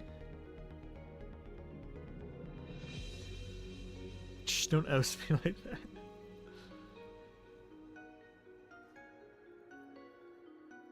Validate.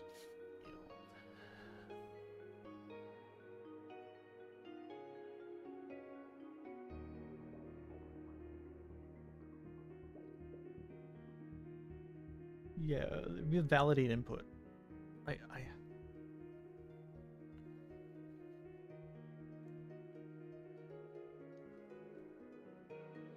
I spent more time on that just to get inventory stuff working, since some smart idiot decided it would be fun to allow players to loot from the same chest. Kind of complicated things. Yeah. There's a reason some games are just like, no, you can only have one person in a chest at a time, or in a container. Yeah. You have to like all the I would imagine all the inventory stuff has to be every single thing you do in there you'd have to do like whenever you'd have to like, yeah, it'd be weird. I don't really know multiplayer enough to comment on it, to be honest, but I know slightly some basic concepts, like you have to kind of like do both things on the client and the server, and then there's different ways of validating and blah blah blah blah. The actual item container instances that holds the items are only on host. Don't worry, Phil, our next game is multiplayer. Ah!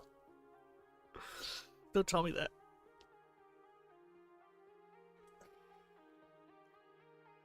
Everything is verified there.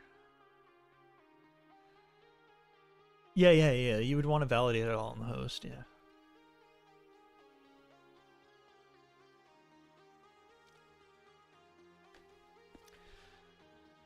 What was I doing? I was doing the validation thing. Okay, so I think all I have to do, it's really only value. I don't think we have to do any. Actually, weight does need validation.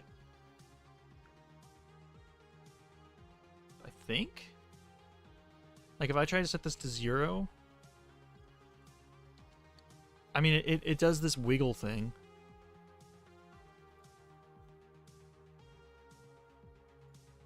Right? Is this enough? It just being like wiggling? Yeah, I do have that. I have min value 1. But it like this is all that it does. It wiggles. Oh, it says right here. Here we go.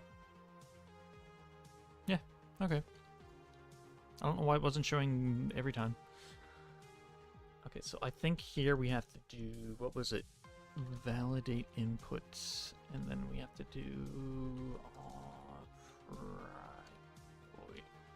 on value on input validates. That she has to be a bool. I love wiggle.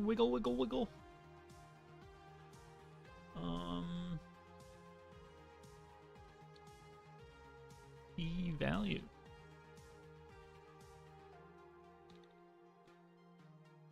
Let's return false right now. Let's return true. Okay.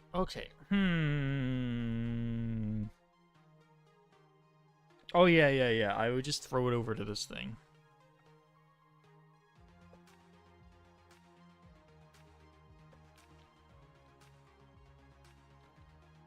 I think.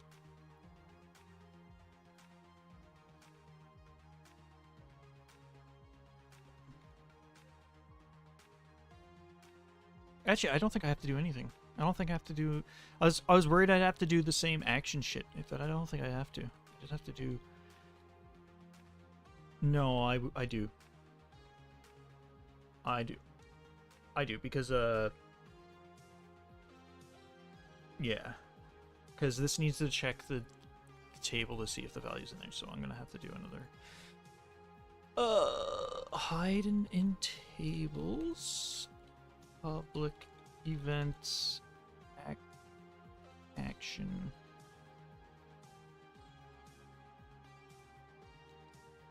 How do I have an action? I don't know what idea of what you're doing, but it looks cool. Good luck. It's well, we're doing validation.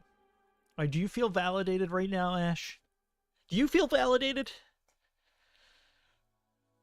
Because we're trying to validate things. I'm not entirely sure I'm gonna do. I don't C# action return. I don't know if I can do that. Can I? It's always full. We're gonna have to do a delegate. Yeah, I'm gonna have to do a delegate. He's working on editor tools, or a game designer doesn't suffer. Yeah. I have to make a delegate.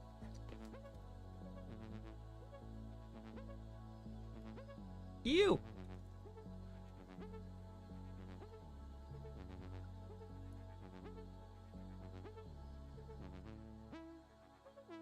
Cool. Validate.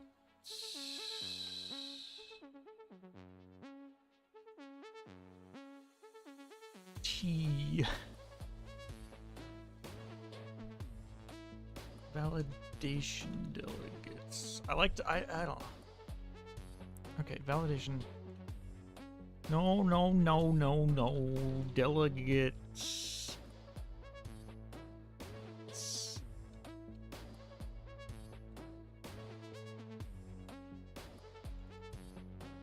Validation delegates. Am I doing this wrong? I am confusing myself. Oh my god. It needs to return a value. We have to return a value. That's why. Otherwise I would use action. Unless you can return a value with action, but I don't. Oh, Func T. Oh, you're great. But it also needs to have a, it needs an input, and it needs an output. Can I do that with Func T? Func.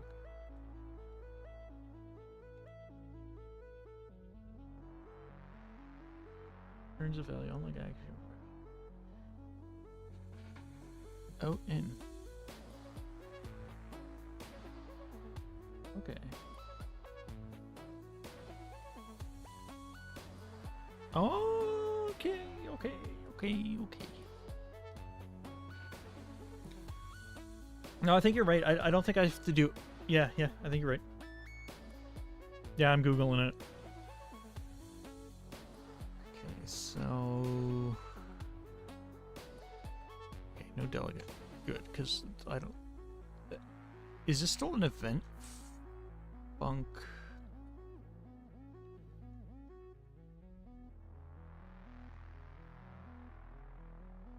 I think you do have it backwards. I think it's in and then out. T bool. On validation.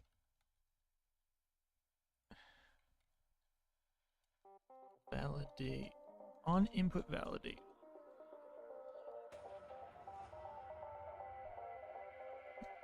Input validated.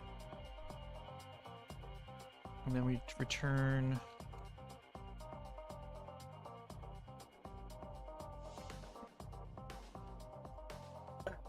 technically this should always, well, it could be null, I guess, at some point. So if input validated equals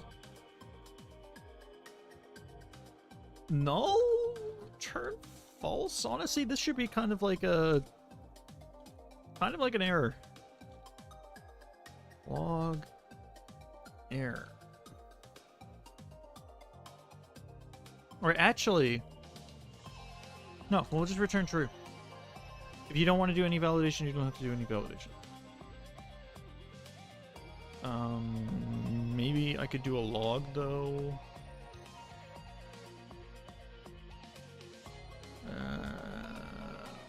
I don't know what to do here. I don't know.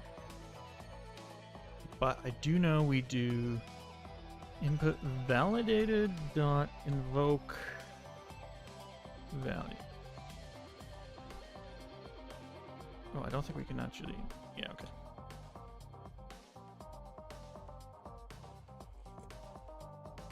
Okay, that works. That's good. I'm learning things every day. Yeah. Okay.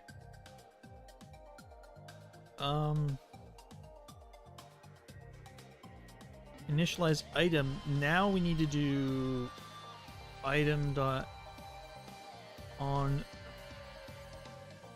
valid input validated plus equals return.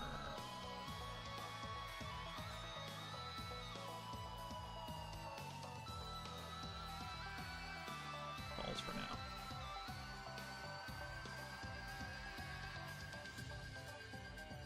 We got ads.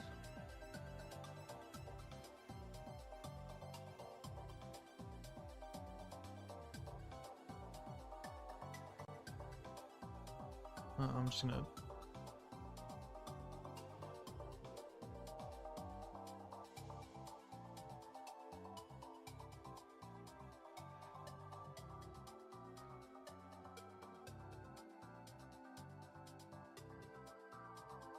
Let's not get ads.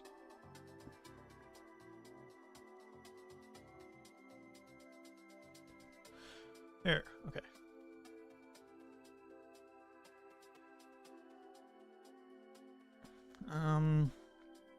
Okay, now what we need to do is check.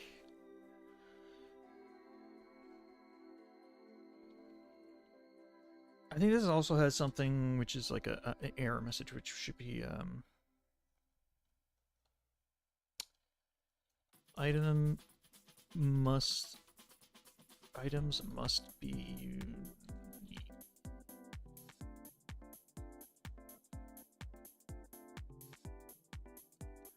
All items must be unique.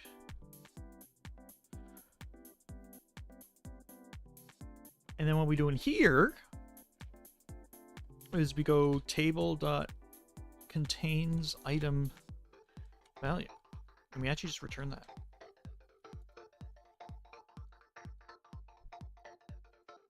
Welcome back. Going to be in and out a lot today. That's fine. Okay, I think this should just do the validation thing.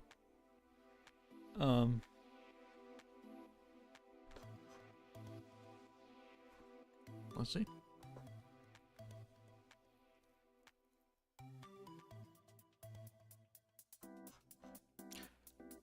Oh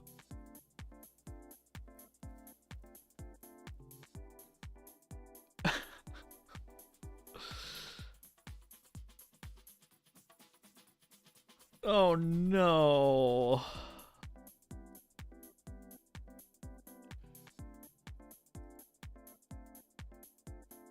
I think I know what to do. If backup value is not equal to value. Oh no, but then we gotta do the equals. Oh!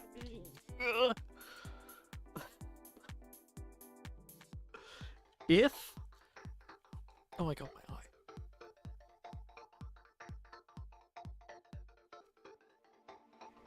Don't laugh at my struggles. How dare you? Okay, if value dot equals backup value, return true. And then we also have to do if value is equal to null, because it can be freaking null. It can just do that. If backup value is equal to null as well. If I didn't laugh at your pain, nobody would, and I just can't let you live that peacefully. True. True. So supportive of you. It's such great support. Oh my god, I feel so supported. Return true. When you initialize an item, it takes its value and it slaps it in as the backup value. Okay? So the second you initialize it, it does that.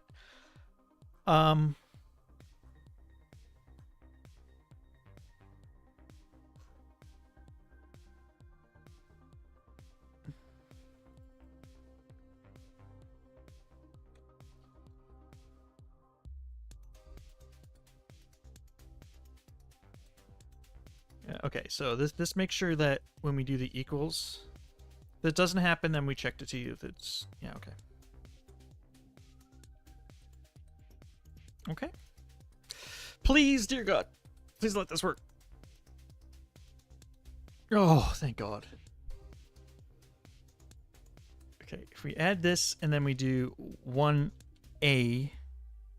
Yeah. It's not showing the thing. I wish it was. Maybe it's because I'm resetting the value myself.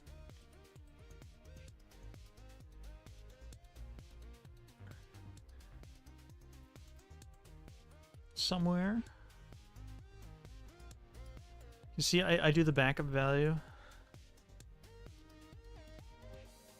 Is that causing issues?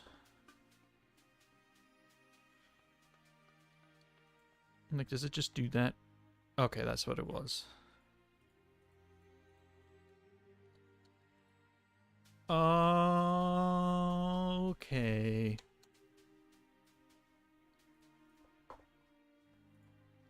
Okay, so we don't want to set this ourselves. It already does.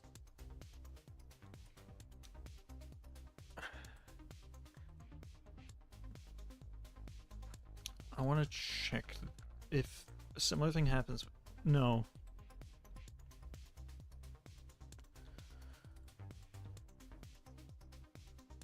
If item value equals null, we don't do anything. Wait, what? Weight changed. Item value equals null. No. Item value can be null. It can be null. Just saying. It can be null.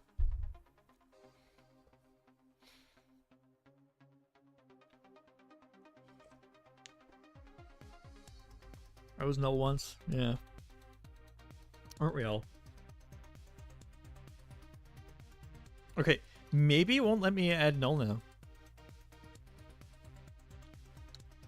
No, it's... It doesn't care. It still lets me add null. Twice. That's, I'm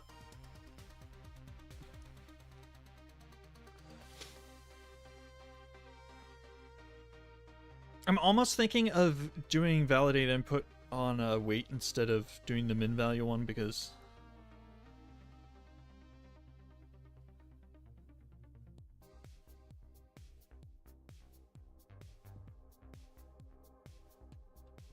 the string is not null. Yeah, I know. But the thing is, it should be the same thing. It'll just be an empty string, right? So the table should just store an empty string. And then when you go to check to see if it exists still, it should be comparing an empty string with an empty string, right? That should happen? Maybe?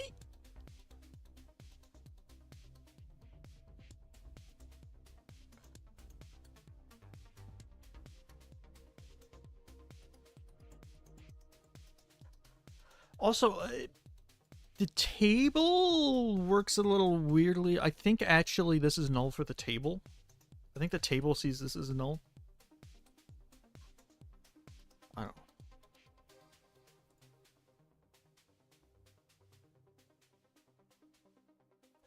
know. Like after...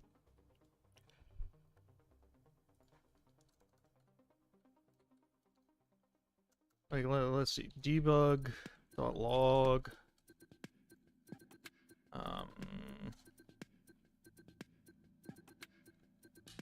Change info value.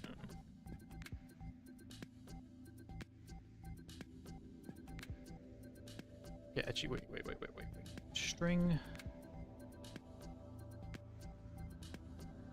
info value. I don't know, it doesn't matter what this is called. Info.value is equal to null? Question mark? Then we do is null. Let's do that. Otherwise, we just take this value to string. And then info value.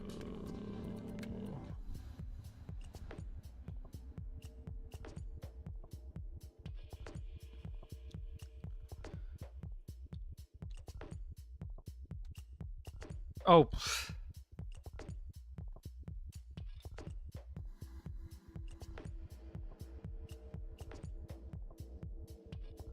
Okay, yeah, it's a string. It's a string. It's actually a string. You're right. You're right. It's a string all the way down. But yeah, I'm so confused. It shouldn't, I guess maybe it should let me make it, but like I shouldn't be able to take this and go boom. Well, I can't. Okay, well I can't. Yeah. Why does it not like it when I do this? Why does it not care if I do this though? Like, hello? Okay, now it cares.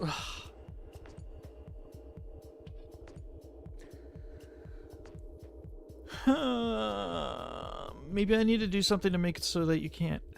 Well, I think we just have to deal with it. Yeah, it's not called until But the thing is, if you're working through this and you have null, right? You have null intentionally set, and you want to add another thing, it automatically starts out as null, right? See, I think this is fine. Because otherwise, it would just prevent you from adding anything. You'd have to change the null one, and then re-add null, and yeah. Honestly, its behavior right now is fine.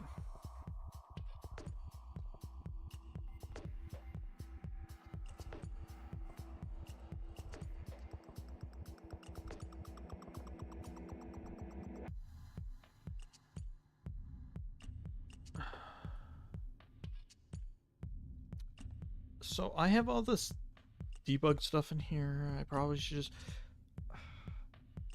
I don't exactly know what to do here because some of this stuff is like... I guess return false. I'm just gonna return false. Like, I don't... Like, the debugs are annoying.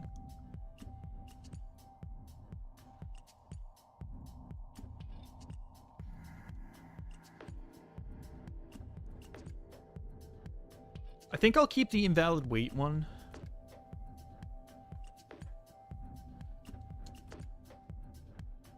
But I think these other debugs don't. We don't need them.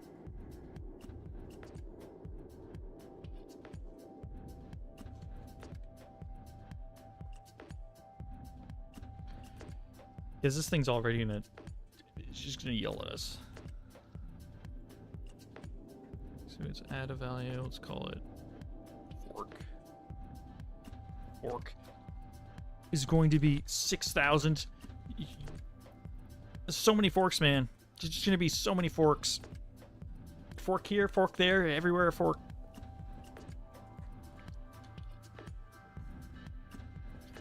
Test drop table amount 10,000. And there we go. We got fork. We got 7,386 forks. No, fork you! You forking...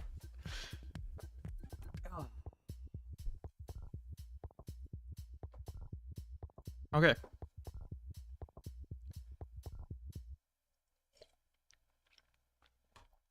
Actually, let's make fork 5,000. This doesn't matter. This is just test shit. Okay. That's not right. Was something not right?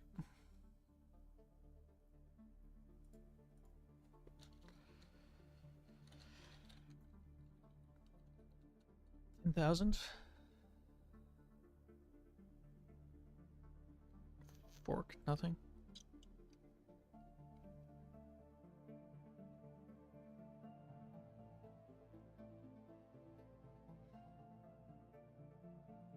What's not right? I'm confused.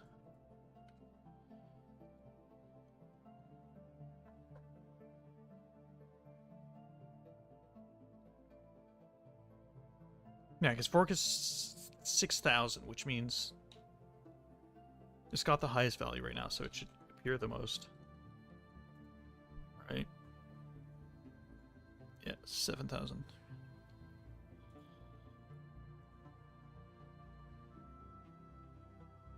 I mean, I guess it kind of seems like these values should be a bit higher. But...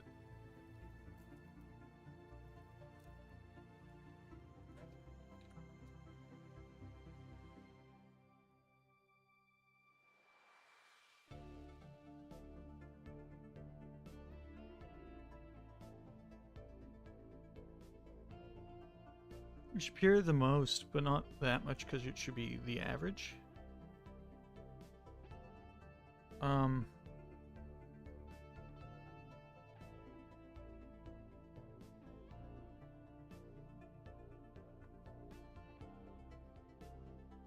Yeah, because like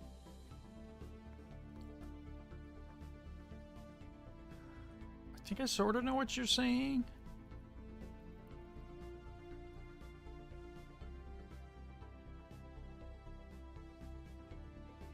The weight is 7,000, divide all the other numbers. No, the weight is...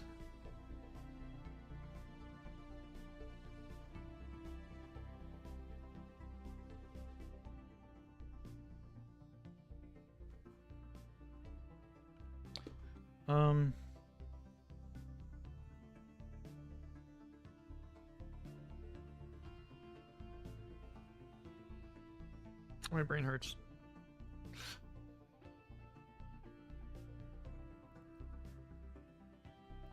The weight is 7,000 divided by... Okay, well, I mean, technically this one's 6,000, but yeah.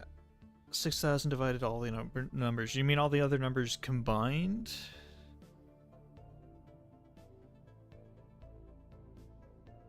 Or...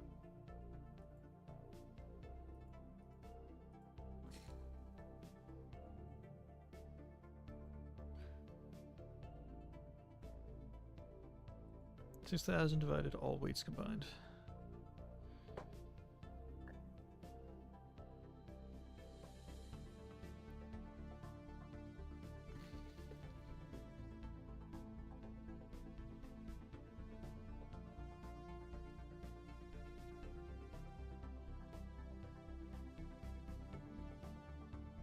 I have to use a calculator.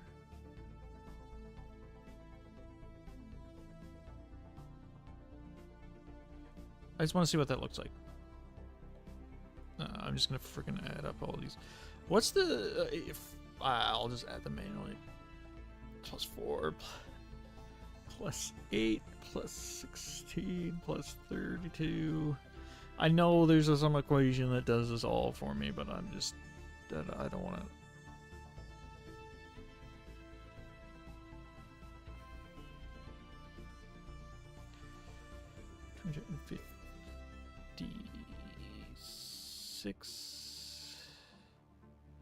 Oh, wait, clear. I need to clear this. I screw this up.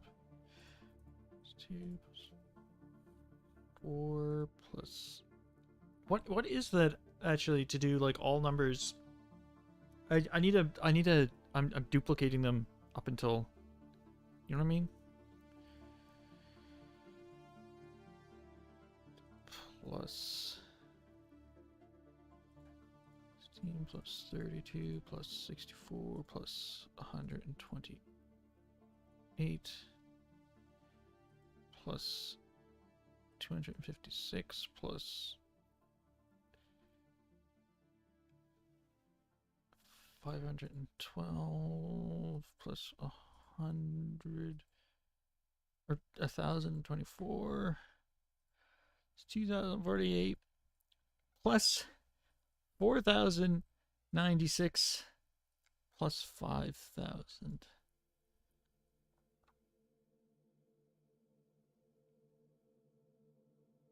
Yeah, I'm if I had two values, 5 and 5, they both have 50% chance. But if one was 6, the other would be... Yeah. So the thing is, remember, it's not all other I don't think it would be all other numbers. It would be all the numbers, including itself, right? Like the weight, like that. What you were saying there. It's not all the other numbers. Do you mean all numbers? Yeah, it's a total. Okay. Plus 6,000. So this is 9,000 or 19,191. That is the value of all of them added up. Okay.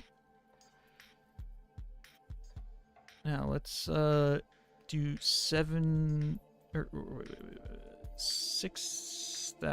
divided by that number. It should happen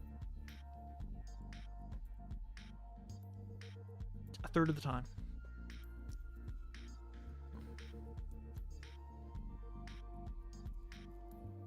%30 of the time. And okay. And then let's look at this. So what we did 10,000 of these. So how much is 7,366 divided by 10111? 70%.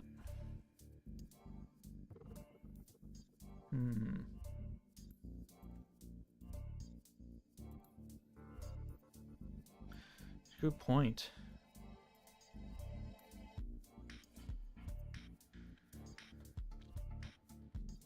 Good point. The math might be wrong. I kind of just threw in math in here, to be honest. But this is it. This is what it does. So we add all. We do the total. We add the total. So this would be that 9,191. And then we get a range, a random between the total and that. Oh my god.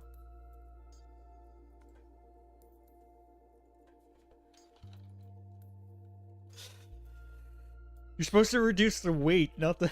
Sorry. Okay. Maybe... I might have had the math a bit mixed up. Let me see. This should... Hopefully this will be a bit better. Good call. It just kind of looked right to me. I didn't really do the math. Okay, there we go. Now that's about 3,000. There. This is why we test. Yes, this is why we test. Okay, the math is this makes sense now. It's now about 3,000. And the total was I did 10,000. So yeah, that's better. Yeah. Yeah, freaking who tests? You just write the code and then you just freaking ship it. Just like that. Yeah, just make it right at the first time. Like, what are you doing? What are you doing? If your code, it doesn't run perfectly every single time, every time, the first time, every time, then you're bad. Okay, that is a good call. I don't know why I put the total then.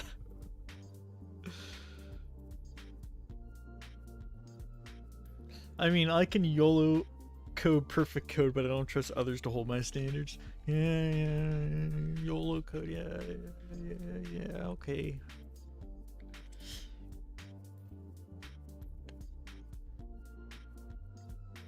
I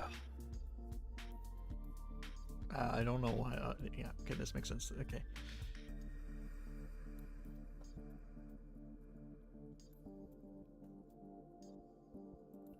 Now that I think about it, that was like the reverse.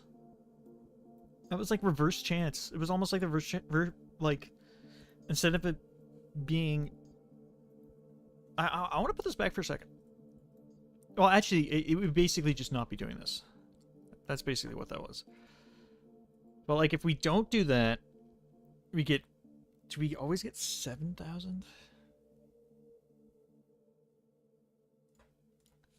Now I'm intrigued. Yeah, we always get around 7,000. It's like reversed. Well, actually, but it's only reversed for the top one. It's not for the other ones.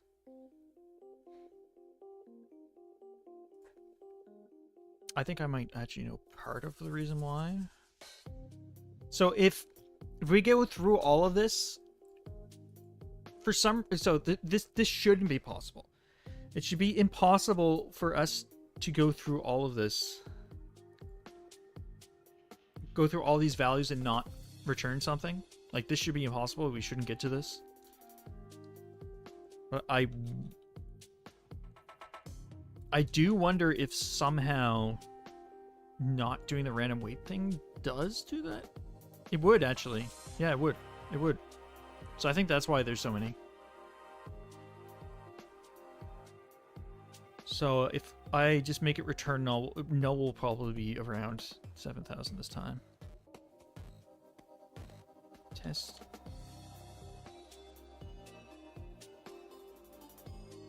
Yes, there you go. There we go. That's exactly what was happening. Okay. I kind of just made this a backup, a fallback, even though it's like you adjust the key every time you adjust the table. You build the table menu. So we're using a sorter list. I don't know if honestly sorter lists are the best, but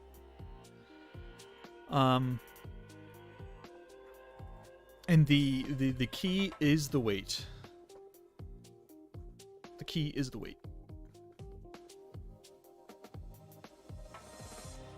No need to have it sorted. You sure?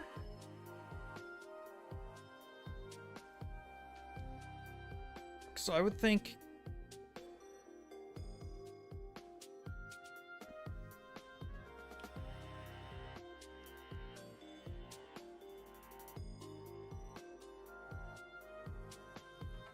I guess maybe I don't need to have it sorted.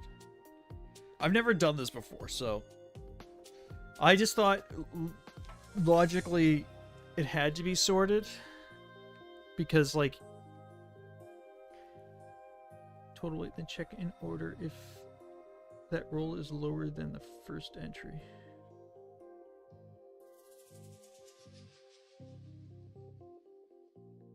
Huh?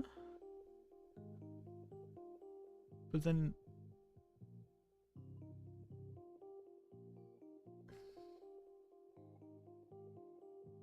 first and second value.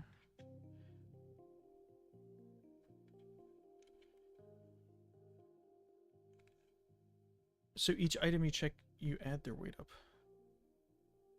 I think this is like reverse. I think it's doing it reverse. Less than or equal to roll. Yeah, so the way we do it is we put the weight total.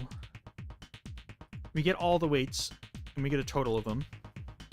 And then we generate a random number between that and the weight total. Then we go through in order to check if the key is greater than or equal to that weight. If it's not, then we remove that weight from the random weight. And then we keep doing that. The order of the list doesn't matter.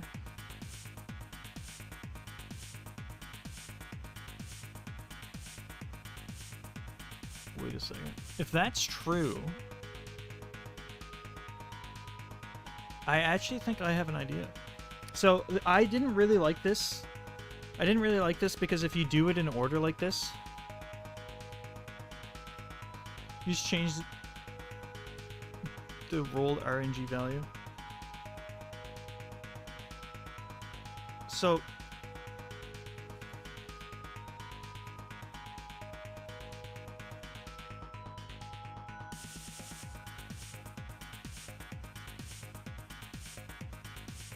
change the rolled RNG instead of adding the weights together. It's effectively the same. Yeah. Orders still don't matter. I actually think doing it this way is probably... So what I was thinking of trying to do is making it go from greatest to least.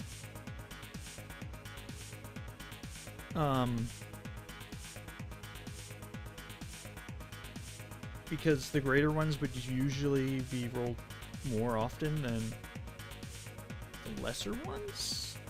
Do you know what I mean?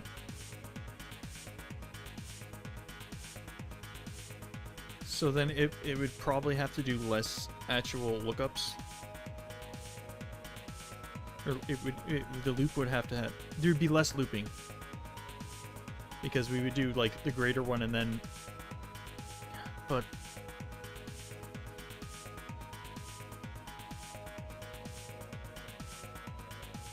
I'm kind of confused how the weight... The order doesn't matter. You have a line of 10 of 100 squares. First 10 is blue, next 30 is yellow, then 2 are red. No matter how you check in what order, it's only a 2% chance it lands on red. Yeah. So maybe I don't want to sort list. Because this does add a bit more to it. So maybe sorted list isn't good. Because honestly, when I looked it up, they also didn't account for it being in order. I thought they were.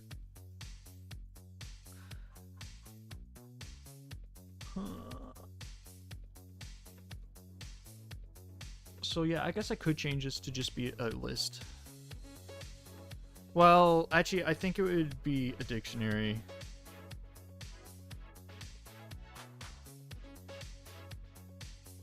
Yeah, as long as you don't change the order during the lookup. Yeah. Yeah, the order won't change during this lookup.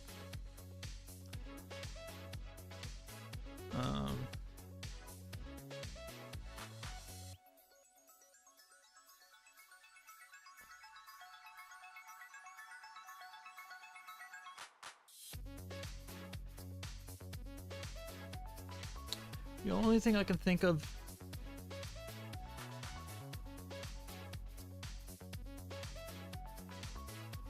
So the thing is, because we use the weight as like the key, I think we'd have to use a dictionary otherwise. Which I could probably do. I don't think there'd be any issue with that.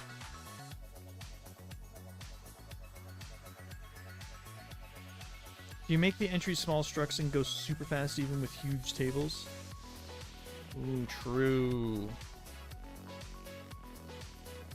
True. I could do a list of structs.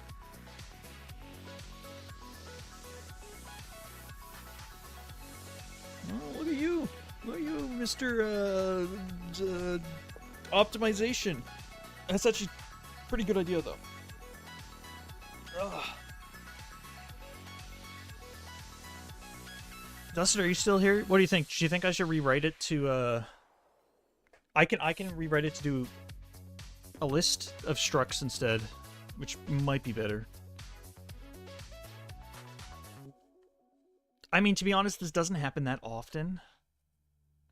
Well, it might actually happen often. I think it's better to make it more efficient anyway. But the question is changing it to that system, is it going to be... First of all, I don't think we're going to have a crap ton of items. I think we may get up to a few hundred. Like, actually, probably just like 100 or more. Around 100. So, yeah, for small things, it's over-engineering, and I think we're only going to have around 100. That being said, we might want to reuse this code for other projects. So it may actually still be useful to update it. Make it fast? You want me to make it fast? I can make it fast. I can make it fast. Use spans. You want me to use spans?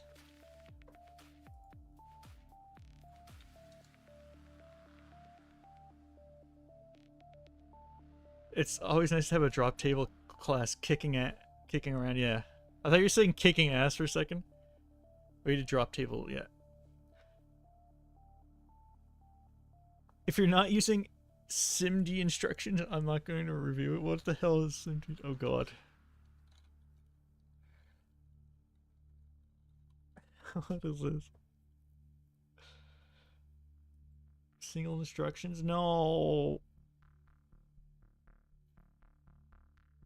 No. No. Yeah, I know you're joking. Yeah, I know. That's like that that meme we have in General. Where is it?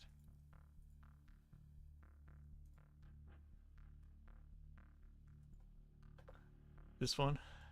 It's like the same thing. It's the same joke, basically. Honestly, I really like the drop table. So I have no problem actually going through and making it more efficient. It's worth optimizing, but don't kill it. Yeah, yeah. I don't think it'll be that hard to like. I think I can do it. I don't have to really change anything outside of this. Like, this code should just work. But yeah, this was the meme. It was assembly support is mandatory. It must be added before this PR is approved, and the person just like fuck you and merges it. That's what it would, you telling me to do the SimD stuff. This is what would happen. It just works, TM. It's just Todd Howard. Okay, yeah. If you want, I can make this super duper efficient. I'll just change this to just a list. And we'll have... You want me to use spans?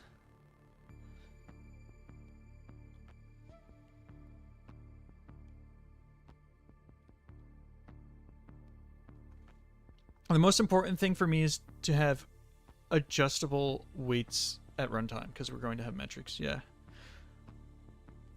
I do have one other question for Munglobe. Is it... So basically the way I had it was we have the key. Lists will be fun. Oh, the spans... Okay. So list has a key. The key is the weight. And then we have a list of any item that can be that same weight. So if we had, like you can see here, I've literally duplicated like 1A, 1B are both weight of 1. Do you think that's still good, or should I guess I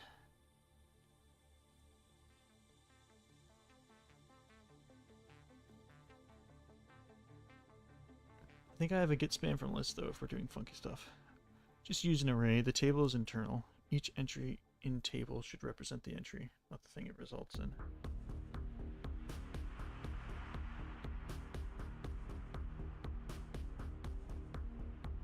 So part of the reason I did this was so that we didn't have to go through every single item. If they have like the same weight, then we can just have them all, you know, in a list with that same weight, and then we just go through that single list. Then we have to do less lookups. Because otherwise, if I have... Because I could make it so that you could have multiple... Like, in the actual data, it would actually look exactly like this, right? But then it would have to go through...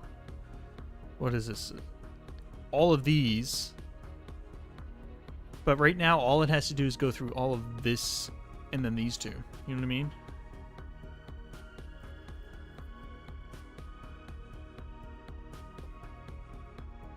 What is that?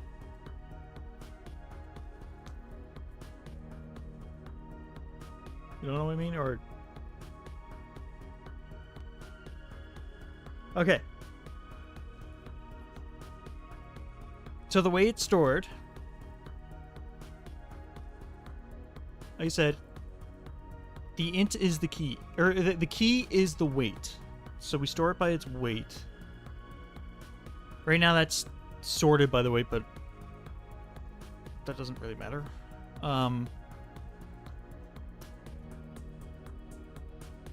Yeah, when we add an item,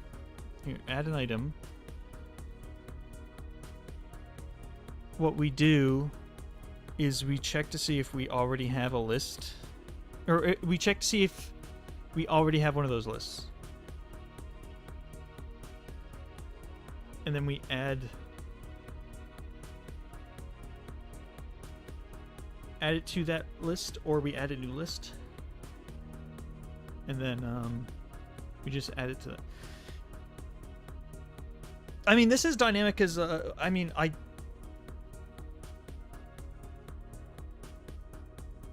yeah, weight has to be the same for more than one item. So that's why I did the list inside the...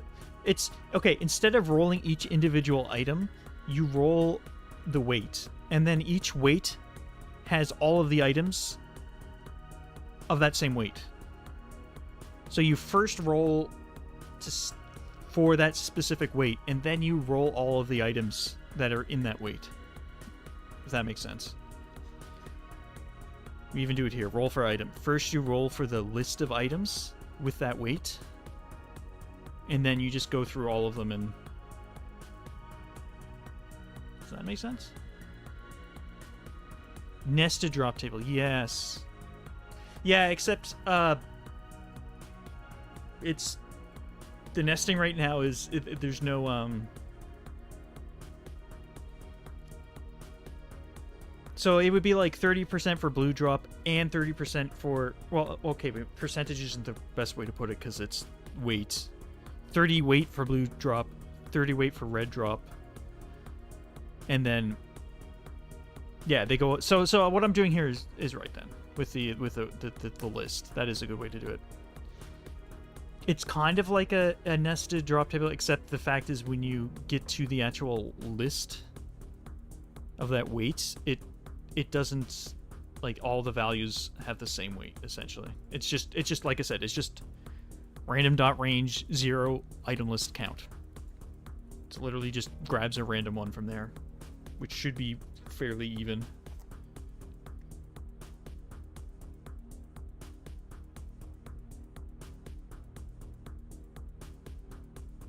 So it's, I mean, you could do another you could do another weighted table in here if you wanted.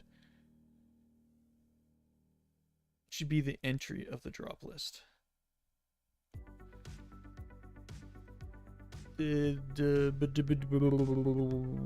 So, what do you mean by drop list? Do you mean the list that's being, like, each list has a weight? To drop table and an entry from or item from pool. If that comes up, you pull item from pool. Yeah.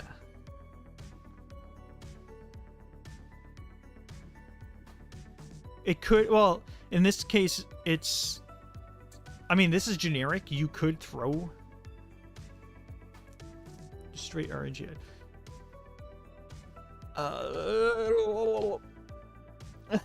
This is hard. Dude, talking about code is so hard, man. Okay, for this discussion, we're calling them just item lists.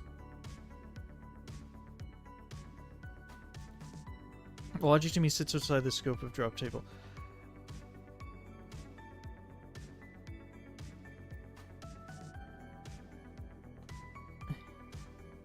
Yeah, it only, okay, it does, the way, technically you could pull a list from one weight, like that's there, but this is what's actually going to be used. I just, like, this could be private, to be honest.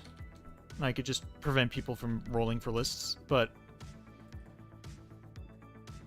I don't know why. Yeah, what that entry is and what it does is of no concern of the drop table. Oh. I think I understand now. So I could, that would make it even more, yeah, you got a point. Make it even more generic. And then when I use it, I can make those, I can throw a list in there for the drops.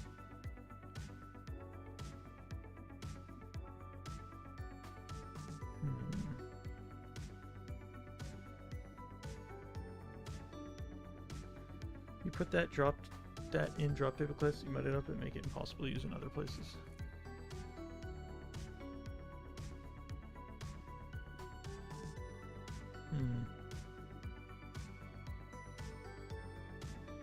So another thing is I'm trying to keep it so that it's only, like, every single item that's in there is unique.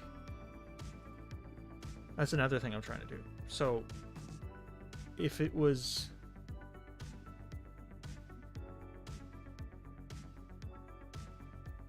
if you wanted to add some, I guess what I'd have to do is have another drop table, like something that inherits this or something that adds the functionality of this list stuff. You know?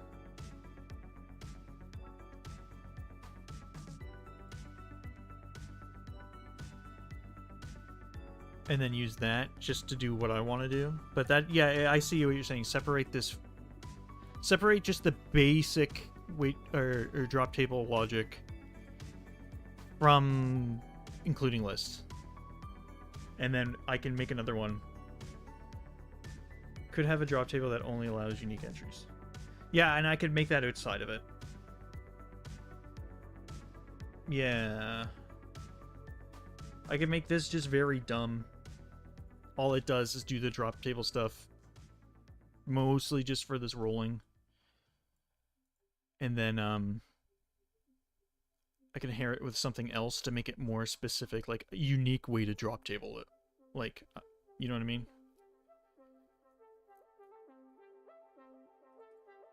I think I understand. I think I understand. Instantiating the drop table, you set some options. I think I'd rather...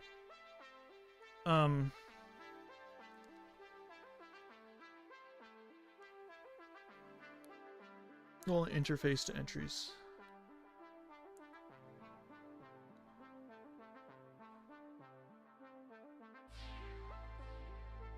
I kind of think I'd like to do it...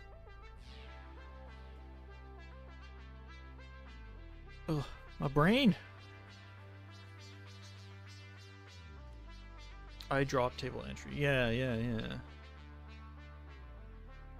Yes. So this would actually just be I drop table. Like I wouldn't actually use generic here. I would just use like, well, it would actually be private list. Let's just do public interface I drop table entry. I actually like that.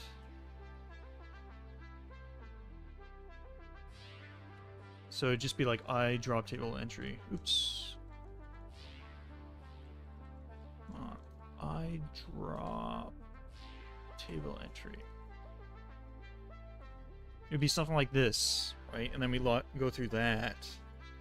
And then this drop table entry, I could have like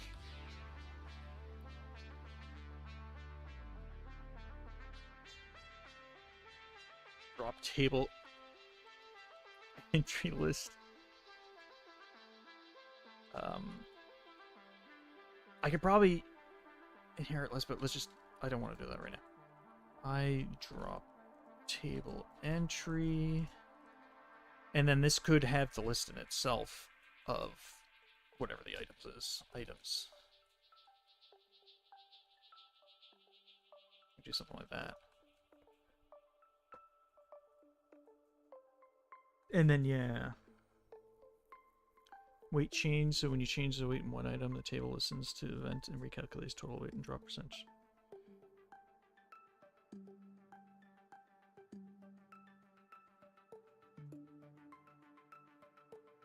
I like having that. Having an inspector see the actual percentage. Yeah.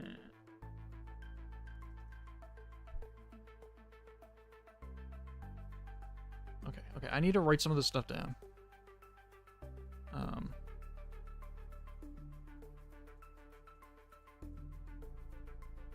Just so you know you're not insane when trying to balance drop rates. Yeah, I could definitely have it print out stuff like that.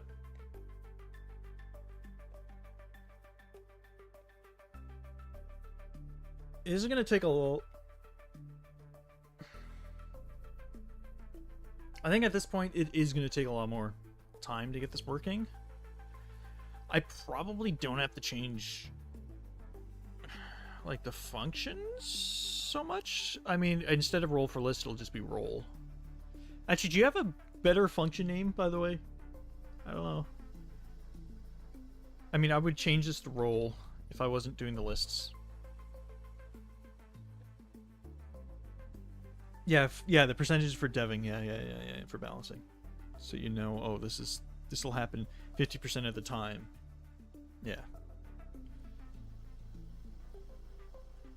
Because thinking about the actual the actual weights would be annoying.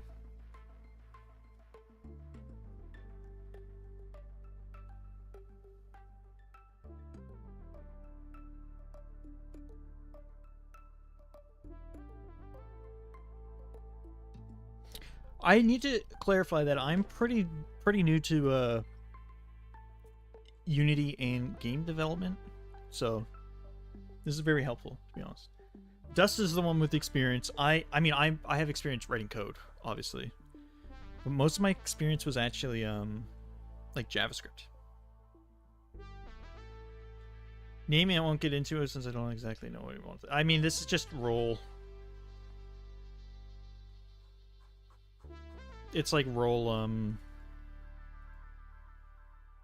Java. Yeah, JavaScript. Yeah, I think you're right. Making clean, and then I can do all this other crap with the lists and stuff outside of it. Yeah, I did JavaScript. Actually, okay, so I went to college. Okay, so do you want me to explain all of my history with programming? This is getting kind of... Yes? Okay, so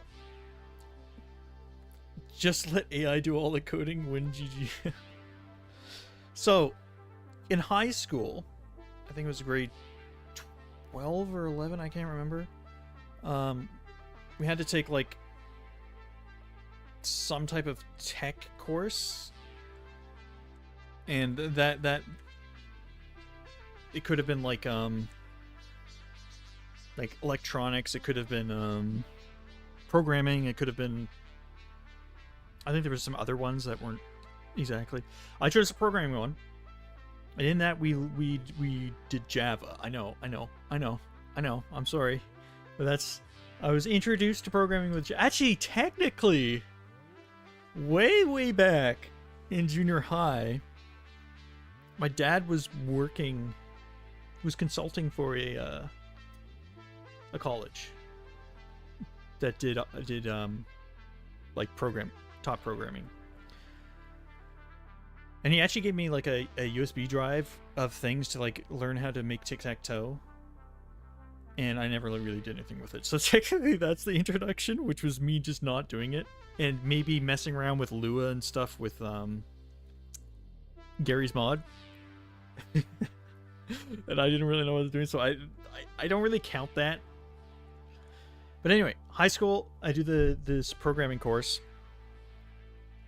I actually got an award for the highest grade in that. There wasn't many of us though, and a lot of them didn't really get good marks, and my mark was, I think I got like an 80. So like the high school also isn't really tech. It wasn't like a city high school where you have a lot more tech stuff. Anyway, so yeah, so I got an award for that, blah blah blah. Later on, I went to college for programming, and that's actually where I met Dusted. I think I met him like the first day. I think I actually met him the first day of college, which is another story. Anyway, so I had and thus began your torrid love affair. Yeah. So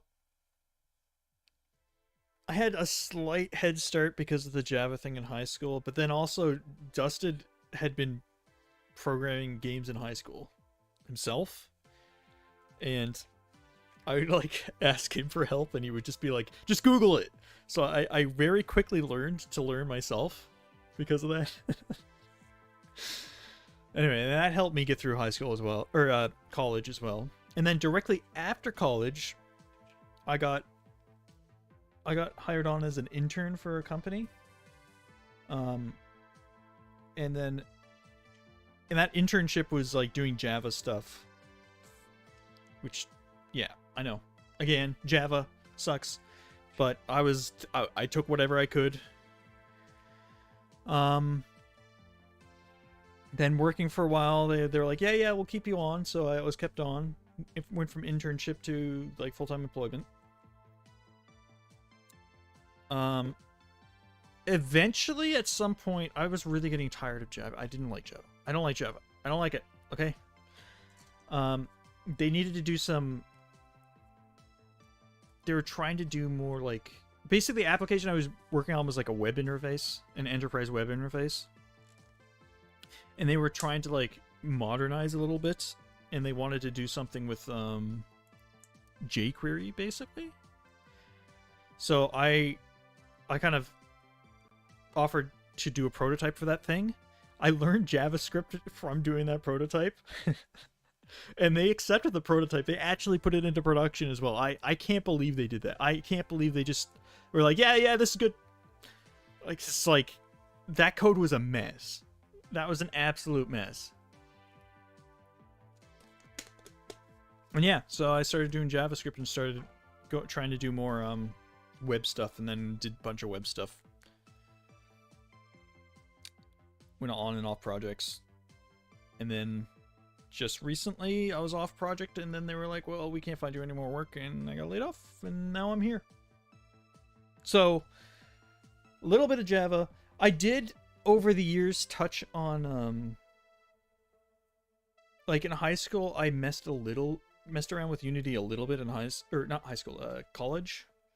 I actually made what I called Trout Space, which was like kind of like Kerbal Space Program, like the first Kerbal Space Program where it's all 2D, but like you're a fish. Anyway, I basically just got like some gravity stuff working, and that was pretty much it. And you being able to actually orbit, which was kind of fun. So I kind of touched on Unity a little bit then, and then this, I can't remember, it was a year or two ago, I started working on Trout Game, which I actually spent way more effort on. Still though, I not very experienced with Unity or anything, so it's not like the best. Like, it's not like this type of code. Like, I was doing like the minimum, like I was avoiding writing type code like this, to be honest. Mostly because I knew if I tried to write code like this, I would never get the game done. And I never got the game done anyway, but whatever. Anyway, yeah, so back to more modern. I got laid off this summer, and right before I got laid off, I was actually talking to Dustin about trying to work on a game on the side. And then I got laid off, and it was like, you know what? I just want to work on this game. And Dustin was like, yeah, let's just do it. Let's just do this. And then that's how all this crap started. So I got really lucky, honestly, with Dustin, because I don't know what I'd be doing otherwise, because I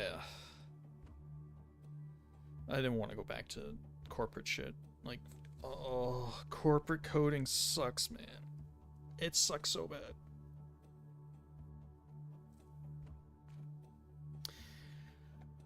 Anyway, that's my history. That's it. Now I'm here learning coding Unity and stuff. So that's why I like made a sorted list here. It was all just to excuse me using a sorted list. That's why I told you my history. Just so you know, my skill level isn't, you know, it's not crazy up there. I'm pretty good with the fundamentals of coding though, so I can learn pretty quickly. Yeah. Trout has no skills. No, that's not what I mean. I'm growing my skill set in Unity right now. That's what's happening.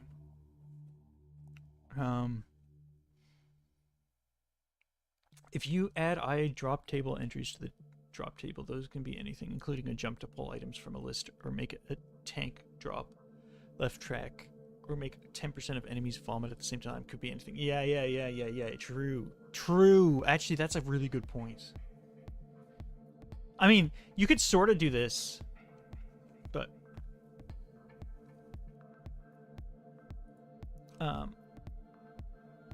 time in grade school, I went to programming camp at local college and learned some COBOL, all of which I've long since forgotten. It was ancient even then, and thus, yeah. I never learned COBOL. I did mess around with a few different languages, like in college we did a bunch of different stuff. We did do a little bit of web stuff there, so I wasn't completely out of the loop. when I started that prototype, because we, like I said, we did some HTML, JavaScript basic stuff though.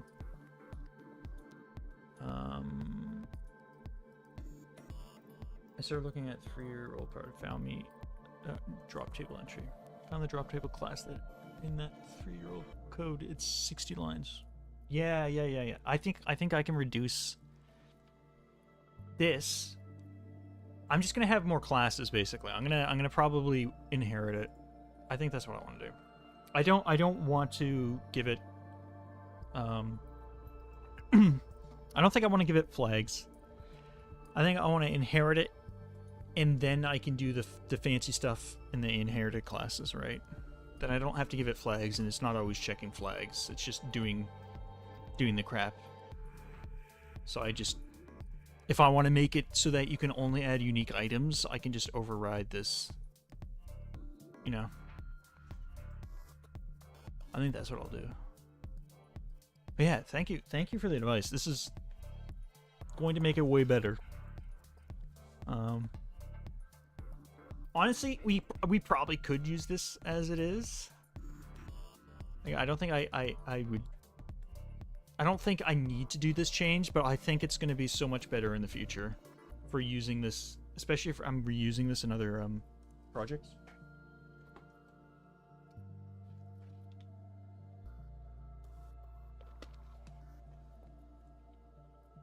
I'm like, I might not be the only one using this code either.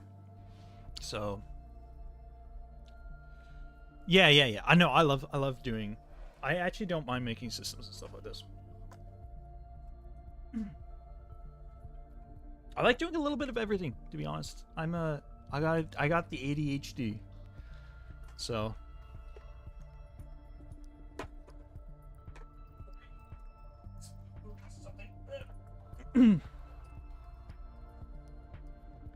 Practicing how to make clean code is good because it's hard. Yeah, it is.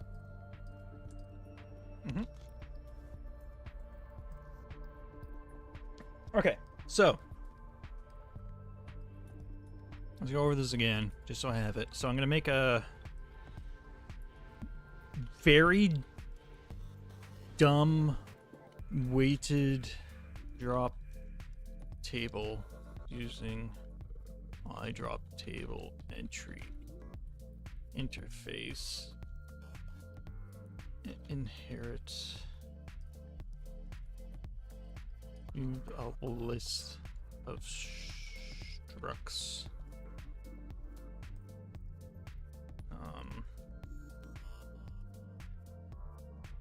In weight, and then I drop table entry.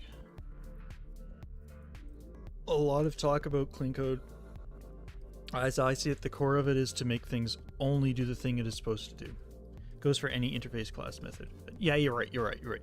I was actually kind of trying to do this, but I didn't. I mean, I didn't know this stuff. This is the first time me doing anything with drop tables. I did want this to be able to be reused, though.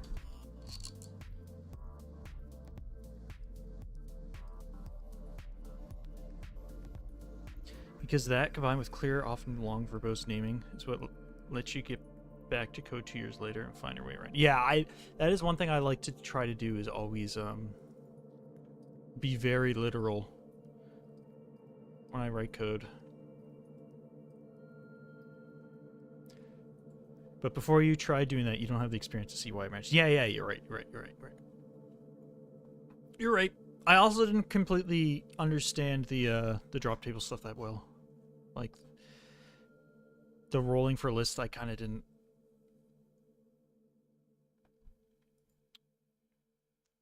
I think I might still do it this way with the rolling. I think the random weight thing and then going through it, I mean, it won't be sorted. But I think this logic here is fine. But I will make it so dumb that it doesn't, you know. So those that have been up against that will cheap out, be lazy, and use bad naming. I'll remember that, and so on. All that comes back. But yeah. That's one thing when I see Sometimes you see a lot of people writing code and they're like writing very basic, like they try to make their variable names as tiny as possible. And I don't like that. I mean, if you're doing math and you like sometimes when you're doing math you have a lot of numbers and stuff, maybe that's a bit different. Or if you're just quickly making something, but when you're like actually like trying to make it real good, like I call this an item list because it's a list of items. You know, I could just call this a list. I could just say L. You know, same thing. This I could call it total. Weight total, like total would be fine, but I kind of like putting the weight on it so you know exactly it's the weight total. You know what I mean? This is kind of a basic example, but for that item list, what does it contain? It contains. It's a collection of items, of the items that you put in the drop table, which I guess. Anyway, that one's gonna change. That's not gonna exist anymore. We're not gonna have this. This is just gonna be roll for item and table entries is one name. Yeah. Yeah, I didn't think of entries. I was only thinking of items. I think I will actually use entries though. I like that better. I was also thinking of using value before, but like naming is one of the hard things, honestly. Naming is hard. Okay, very dumb weight drop table. Using drop table interface. It's a list of structs. Then for each table entry, and table entries for each. So yes. Like this one, I don't really like this. Like using the pair here, but I'm not gonna be using that.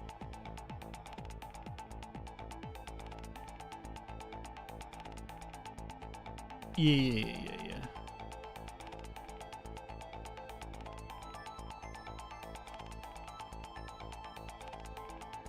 Then if you iterate over it, use the singular. Yeah. I usually try to do that.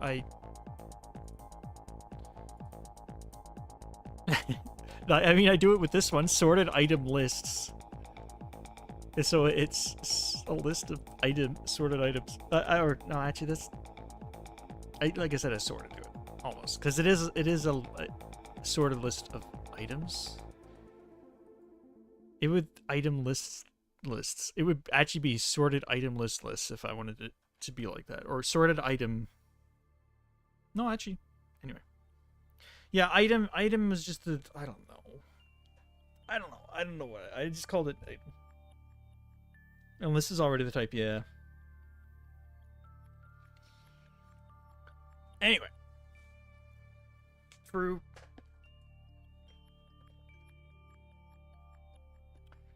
I don't think I'm gonna be able to do all this on stream.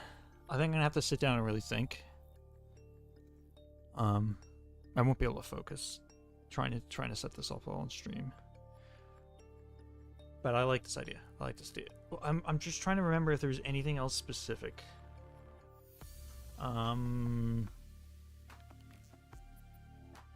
Show percentages in inspector. Store total when change when entries are changed. That way I don't have to get it every single time.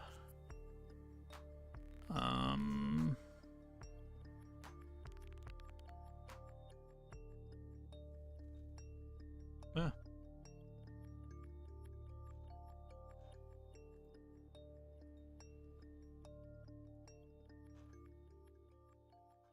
So much.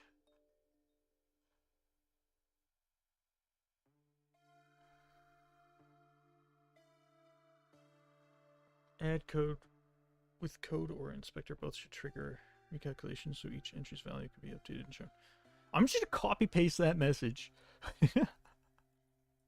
I'm stealing your ideas. I'm sorry, but I'm also not sorry because this is really helpful.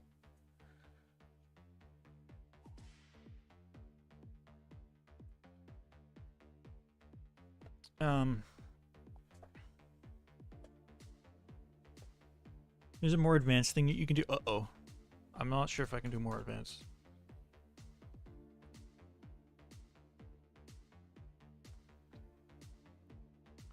Execute always.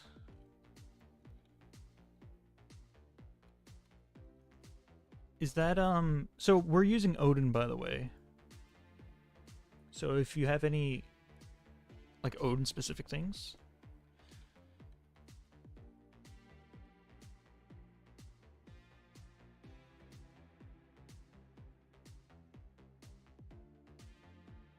Cause monohair.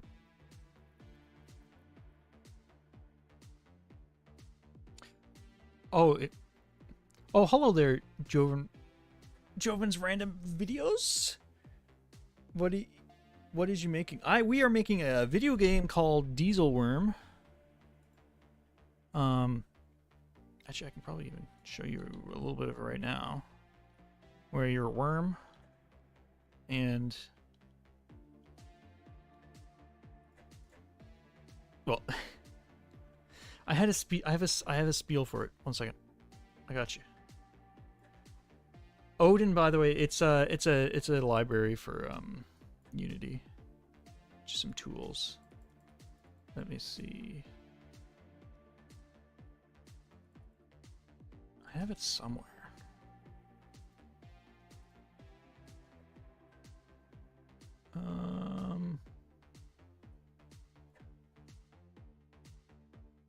Documents, no.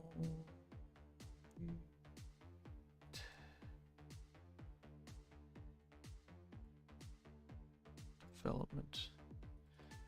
Ideas.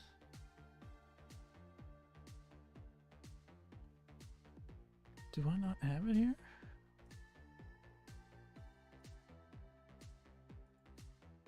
Diesel Worm, this game we're making, is Snake with guns in a roguelike format. Expand your worm and add more guns to survive the scavenger horde.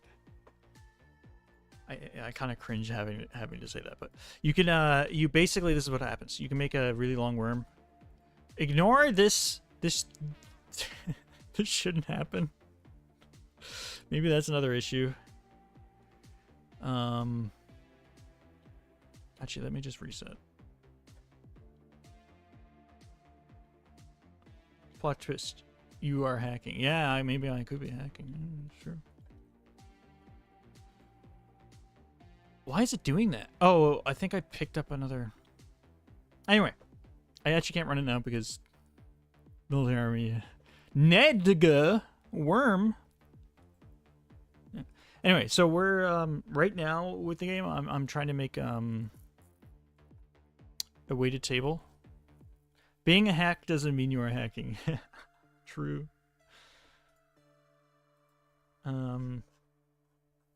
By the way, if you're wondering, there's someone on YouTube. I know their messages don't show. Unfortunately, I don't have that set up. But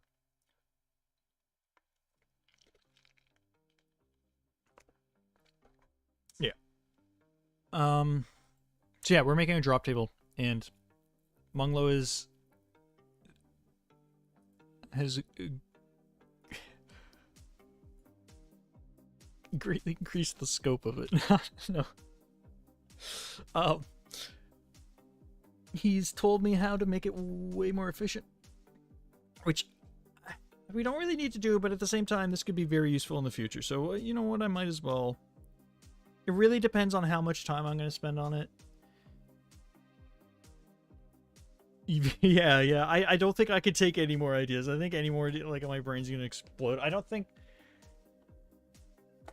I may use the execute always, but I'm not sure yet.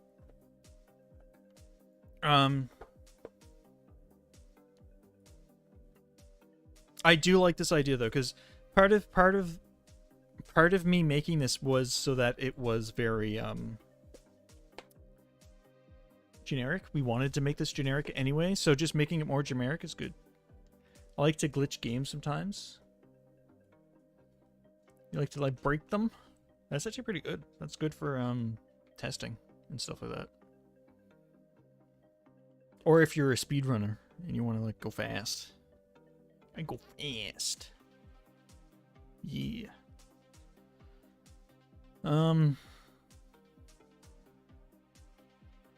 Okay.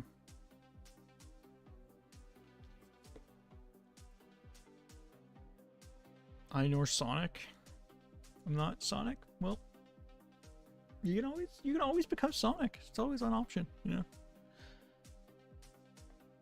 Also, I know I said hello Ned, but I'm gonna say it again. Hello Ned. Friggin' Ned. Worm. Ned, what do you think? Do you think I should rewrite this code so it is uber efficient? More efficient than it really needs to be, but I'll be able to use it in the future for other stuff. Because right now, this is not generic enough. Dustin would be proud. The only issue is I don't want to spend too much time on this and not do other things like the game working, you know what I mean? Like, if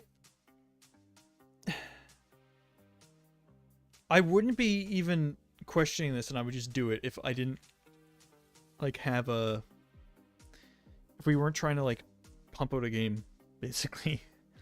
If you were just kind of messing around on our own time, I would definitely just do this. I think I'm gonna do it though, because Dustin said just do it, so you know, might as well. It would be funny if the main character was named Ned. Yeah, Ned, you're now a worm. You're a worm now. It's official. Nedg. One of the characters is going to be Nedg. Or one of the worms. The Ned worm. Nedg worm. Wonderful. Yeah. So, yeah. There was one thing,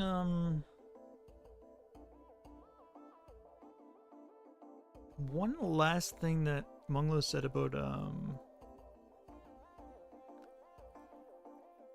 what was it? Could have an on weight changed. Oh.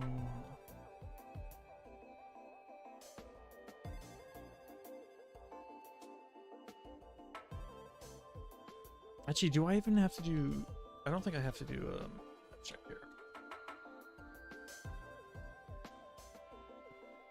Right? Yeah. What are my special powers? You explode. That's your power. You just explode. Will this be released as an official game? Yes. We're gonna release it on Steam for sure. Not sure other platforms, to be honest. Right now, it's just Steam is our goal. But we don't have a Steam page yet. We're not there yet. Maybe early next year we might have one, but imagine Queso playing this. Oh, I would love it if Queso played this. Holy shit, that would be amazing.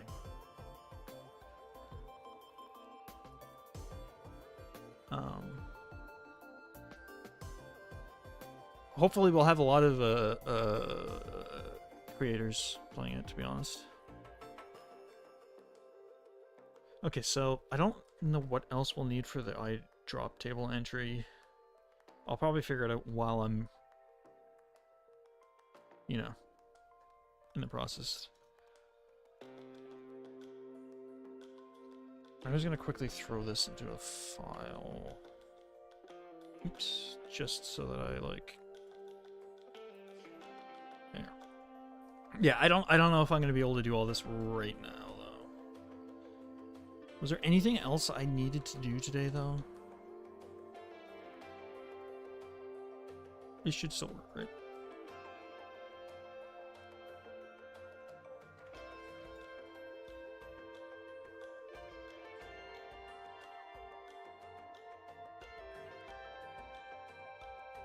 So yeah, this should...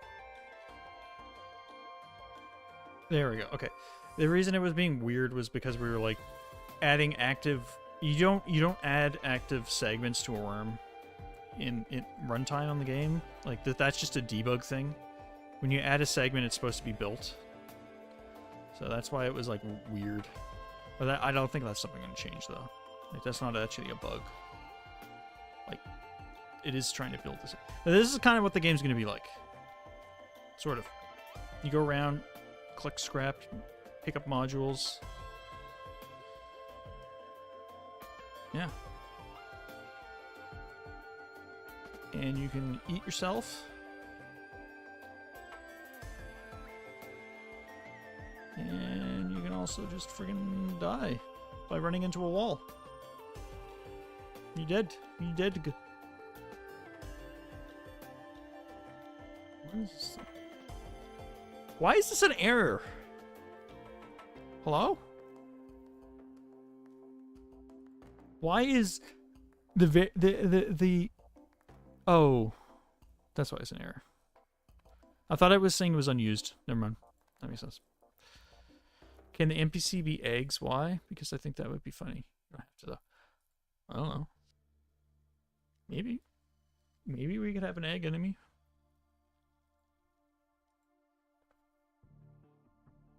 That's actually not a bad idea. I can't guarantee that we would add it, but where are the ideas?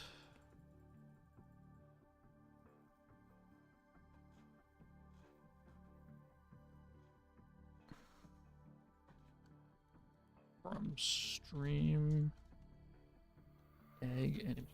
I'm kind of thinking you could have like a it may not be as funny as you want it, but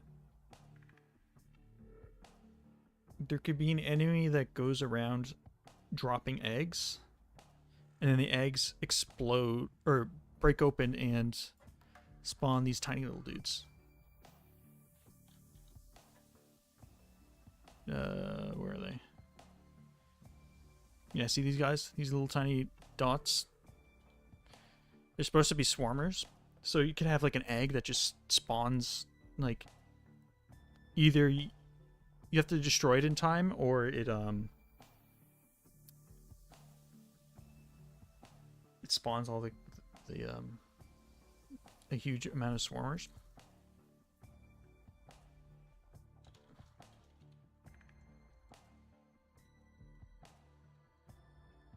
Dropping eggs.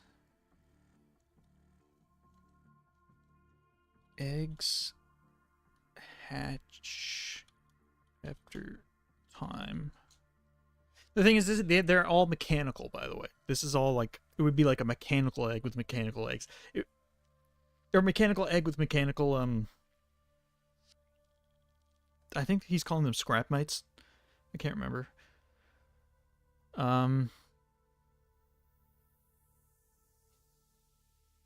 Hatch after time unless killed before eggs. Egg hatches, it spawns a bunch of scrap mites. That's actually not a bad idea, to be honest. It may not be an egg, it may be like a... I don't know. But that's an interesting idea. It probably actually wouldn't be that hard to do either. I will throw it in my list of ideas, and it'll just be there. And hopefully...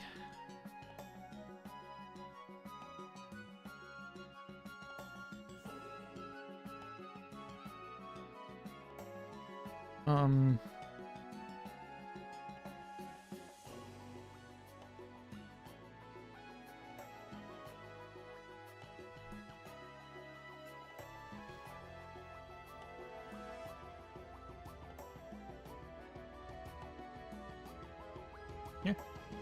Are there going to be bosses? Should be. And we want to add bosses.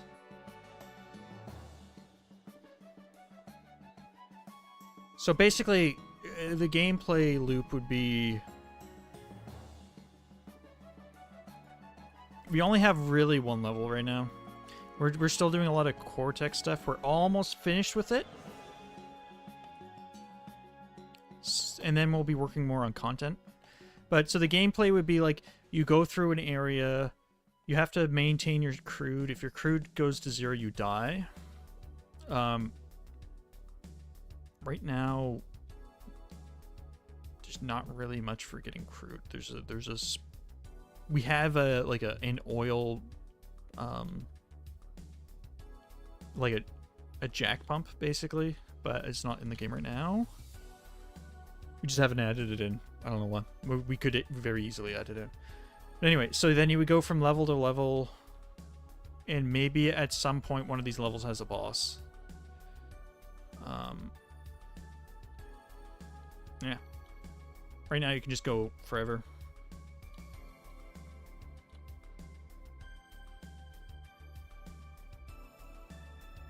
And yeah, we died because we don't have enough crude. But yeah. And there'll be... Oh yeah. I didn't even mention the sorry. There's also... Let me set this up a little bit differently. Why is this... Hello? Why can I not click that one?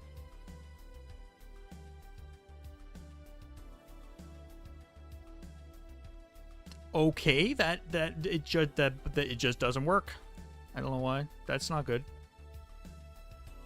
Can I change it on the other ones? I can't change it. Is it because of this? I don't know why the debug menu is not working. Okay. Player.add segment amount 3. Okay, we'll just use the console. Let's add scrap, add crude. We'll just add a bunch of shit. So part of the game is also building. Right now it's not so... It's got some improvements to do, but you can, like, build what you want, basically.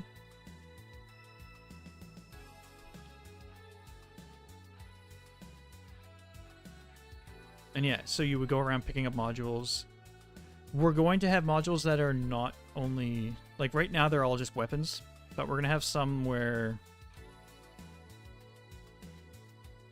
Well, I don't know entirely. We have a game designer who's just joining us, so take what I'm saying with a grain of salt. A lot of this could change.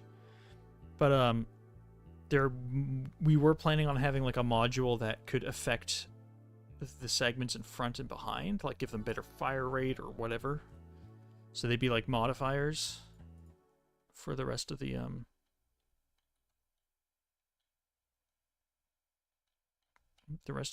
modules, basically. So and just to clarify, the modules are the guns, and the segments are these like tank tread things.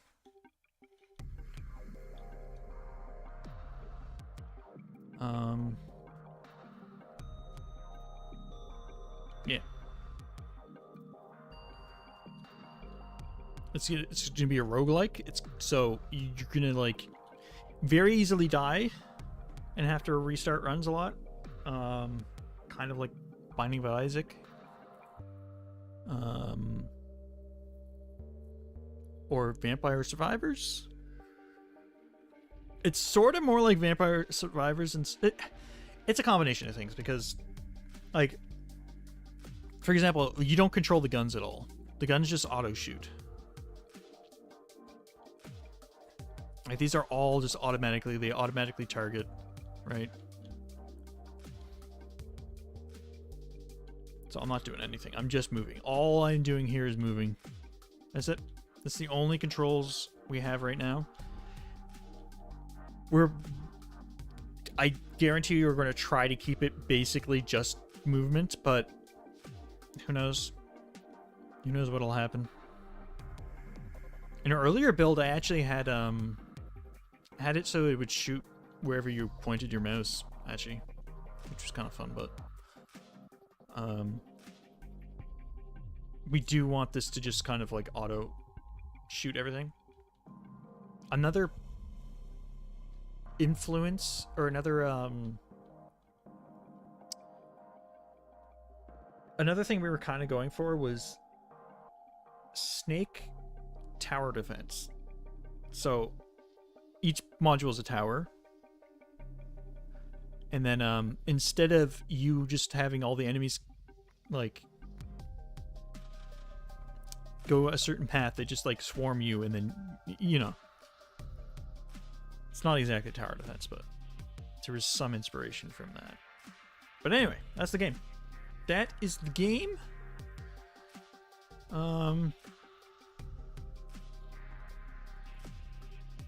What was I going to change here? Oh, I'm not going to change anything. I'm not going to change anything. What I really need to change. Oh my god. This is a drop table.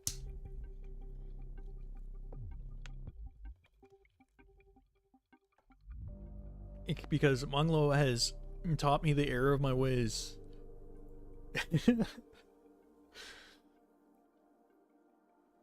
To be fair, this was a first pass also. Like, this is the first time I've ever did a weight table. So I'm not like too surprised that there's better ways to do it. Like, I'm absolutely not surprised. It does work, and I'm probably still going to reuse a lot of this code, but it's more like I'm going to compartmentalize a lot more things. Like, there's just going to be a drop table that only cares about doing the rolls, basically. That only cares about this stuff. And then I'll have another thing that cares more about, like, what is actually in the drop table. So what the actual values are. So instead of using a list here, I'll use an interface, and then, you know what I'm saying? It'll be a bit more modular.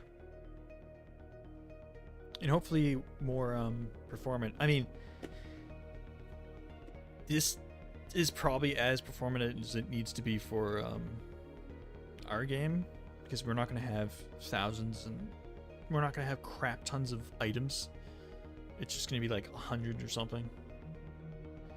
100 things to in a drop table, probably. But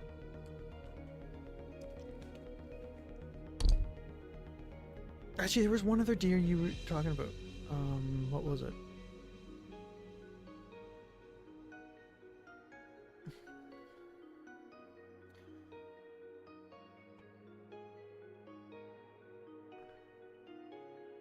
Oh yeah, here, if you add I drop tables entries, this is the one, this is the one, this is the one, this is the one. Yes, this was a good idea as well.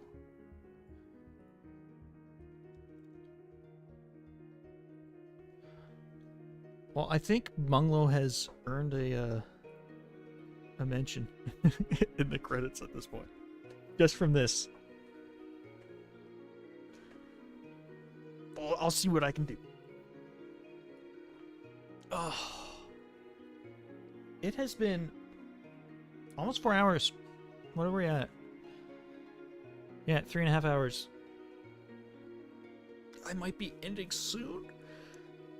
I really don't want to start writing this code on stream, because I'm really gonna have to, like, sit down and, like, I don't know how to explain it, but I might. When you code on stream, you have like half of your attention is split between the actual coding and the chat. And actually, probably even a little bit more in just like managing the stream as well. Right now, there's not much to manage, but yeah. So I want to make sure I have like full focus on doing this, because there's a lot of stuff going on here. A lot of things I have to think about. I don't know if there's anything else to do here.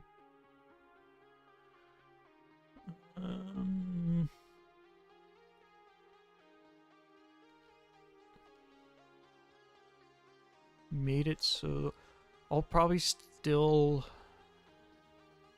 Oh yeah, we fixed the random weight thing. We changed the validation. Some of this stuff will stay the same.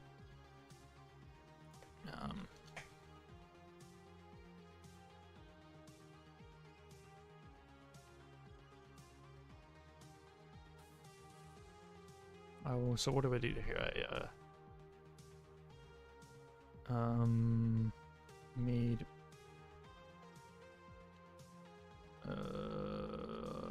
drop table item validation. Yeah, I mean, it was kind of doing it before. I'll just say changed. Changed drop table item. Fixed bad logic with the drop table pulling, which was just me being dumb. Allowed drop table to include null values. I think that's mostly it.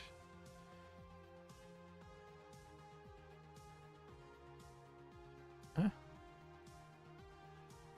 Okay. Anyway, with that, I think I might be done for the day.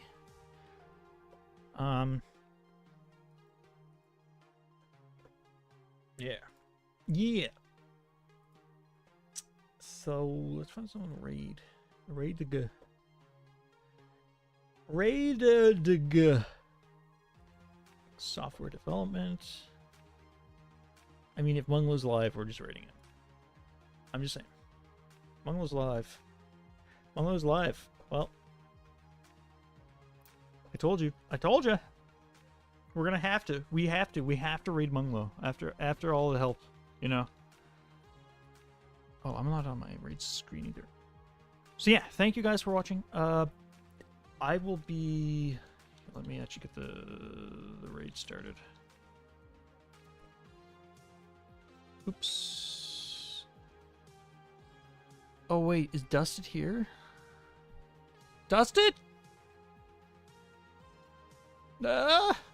We need a good way of doing raids. So I can raid. I can't. Can I do a raid on his channel? Yeah, I must be a broadcaster.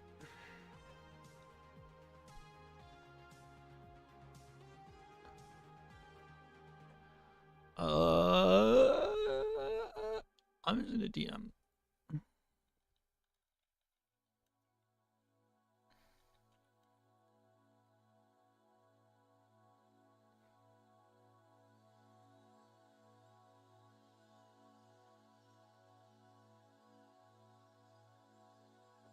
I'm just gonna wait to see if he's going to do...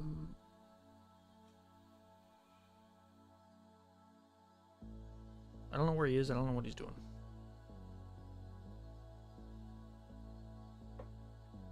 I don't know. Yeah, thank you for watching. We have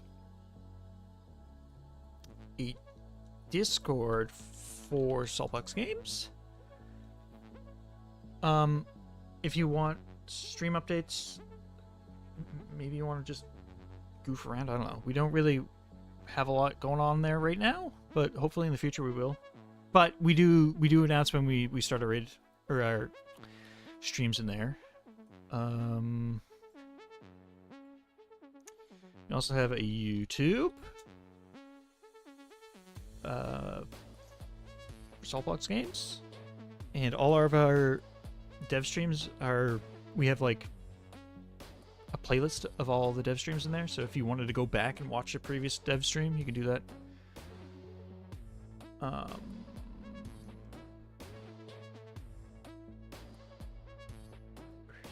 Where's Dusted? Where's Dusted?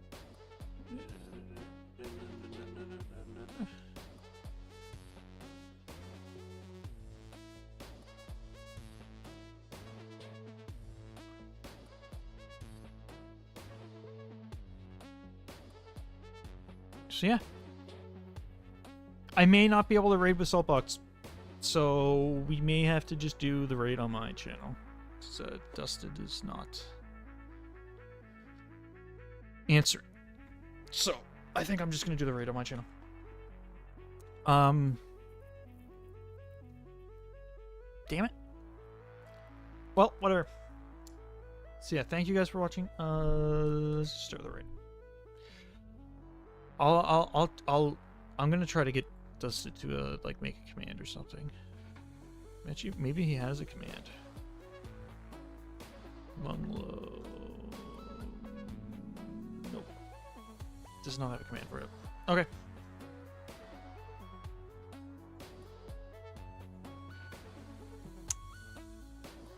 Dang. Dang. So yeah, next Wednesday, we're doing another dev stream. I also stream on Fridays. I don't know what I'll be doing this Friday, if I'll be doing dev streams or anything like that.